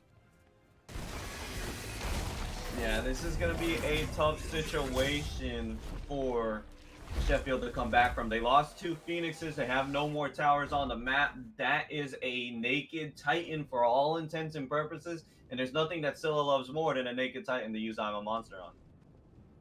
Indeed, at this point, if O'Connor just goes in and ults, he set up the Dharmic pillars as well. You can dump ults into this as long as you can tank up the Titan and tank up the damage that comes through. Then yes, you can just outright walk in. Well, the Nomicon and now the Karen's coin finish for Scylla, so there's more than enough pen. Preds does get this two clips now onto the damage for Love the Way You Lie, who's very low, and Preds DPS is ridiculous at this point. Bloodforge and the Arendite mean that no one stands a chance against this Tsukuyomi's damage. Yeah, now that's one less member that you will have for this defense. Sheffield's on a do-or-die situation. If they lose any more people on this defense and they're not able to make it equal, at least take down one of Newcastle, maybe two preferably, that could be easily be game here as ultimates are coming online, especially for that Scylla who might have I'm a Monster soon. Things are going to be a little tough. Oof. The threats right now, they're a little spread from Newcastle, and they're not quite in position to capitalize on anything. Bit of poke ends up going the way of the Ganesh, and without Fire Giant, they have to be very careful on any kind of siege here. But with Scylla here now, there is a bit more damage potential. Tsukuyomi in mid as well. They have got one member of Sheffield over on the left-hand side trying to deal with it. And Prez is going to take another 1v1 if he can help it in this situation. There's Piercing Moonlight again. It's not going to matter. Diving in towards the fountain. Love the way you light falls for a second time. Okana up in the Descent in the Madness form will end up falling to Matt Kirk, who takes it. Phoenix is being looked at, but look at this Titan. It's another half HP. Predators is single-handedly trying to end the game here, but it doesn't look like the rest of Sheffield is going to let him do that. I'm a Monster rips into the Titan, and ladies and gentlemen, Newcastle takes the set 3-2 from Sheffield. Yeah, that was a really, really well played from Newcastle. Tsukuyomi saw the opportunity to be like, hey, there's minions here. I can just left click, right? Like, and just make space for Scylla to show up with I'm a Monster. You get that done for sure. Very well done, I think, on the side of Newcastle. But look, it could have been done in game 3. It That's should all have I'm been gonna done say. in game 3. Hey, this should have been, I do agree with you. This should have been a 3-1. However, it is a 3-2 and still going the way of Newcastle for a victory. The last play was a damned if you do, damned if you don't. If Preds gets to free cast on the Titan, he wins the game single-handedly. If you go off and try and deal with him, you let the floodgates of Scylla on her and Ganesh walk in and end up tearing down the Titan. So it's an unfortunate situation for Sheffield to find themselves in. However, Newcastle have found themselves as our Vulpis EU Cup final champions for this season. And honestly, from what I saw from them, it was pretty damn well earned. Yeah, it was pretty convincing. And I mean, not to disparage Sheffield, they're able to kind of stick in for some of those games, especially being able to take that 60-minute game away from Newcastle was a big moment for them. They just needed to consolidate that a little bit more, and they might have had a better chance. Really, I think what hurt them was sometimes they felt like they were disjointed in their rotations and their target prioritization. But I do not want to say they didn't do well. They did really well. Just so happened that Newcastle did a little bit better. Agreed on this. As for MVP, we'd ask chat. I think at this point, it's a pretty clear look at this. It's between Vaporish Coast and Preds because both of them outright carried through a lot of the game and they were the talking point for a majority of it. So chat can fight as hard as they like between those two if they really want for it. But for my money, every single person on the team showed up at some point within their sets. Yeah, every single one of their members had a really good thing. I don't want to despair. I really want to call some attention to the Raiden and Okana because they did really well. Like the mid play was pretty good in that in the game that they Oh. lost. It did seem like Raiden was the only one finding like very good damage. Okana was really, and that Cthulhu seemed super impactful where he was able to just create that space. But honestly, again, really well played by every single one of their members. Or if Yeah. not, they wouldn't win. I mean, if you only have one good player, you don't win. Oh, yeah. There is no INT, but there is in win. But that said, as I'm sure I'm now being berated by every other member of Newcastle's team. No, they all genuinely had moments. Game 1, we saw Arden come through with a fantastic Merlin, which shuts out a hell. The same with Circuit on the Preds. Look at things. O'Connor with whatever they were playing in solo just outright wins the lane for the whole thing. Oily being able to play with a Porsche Coast in the early couple of lanes, early couple of first waves of minions, putting Vaporish Coast on such a pedestal, it cannot be understated. Every single member on this team did something that made everyone else look really, really solid at that point. Sounds good to me. I think that's it for us.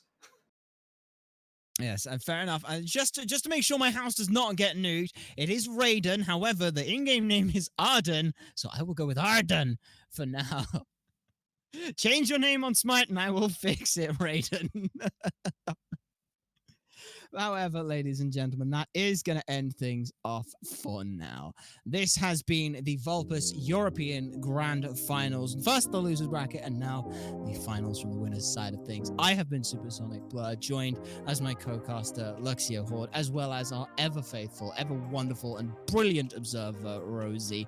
You guys have been a fantastic audience. Down below, you can find all the places where you can find and follow the Vulpis esports side of things, as well as learning what you can do to get involved with some of these tournaments. But for now, you guys have been a fantastic audience, and we shall see you all next time.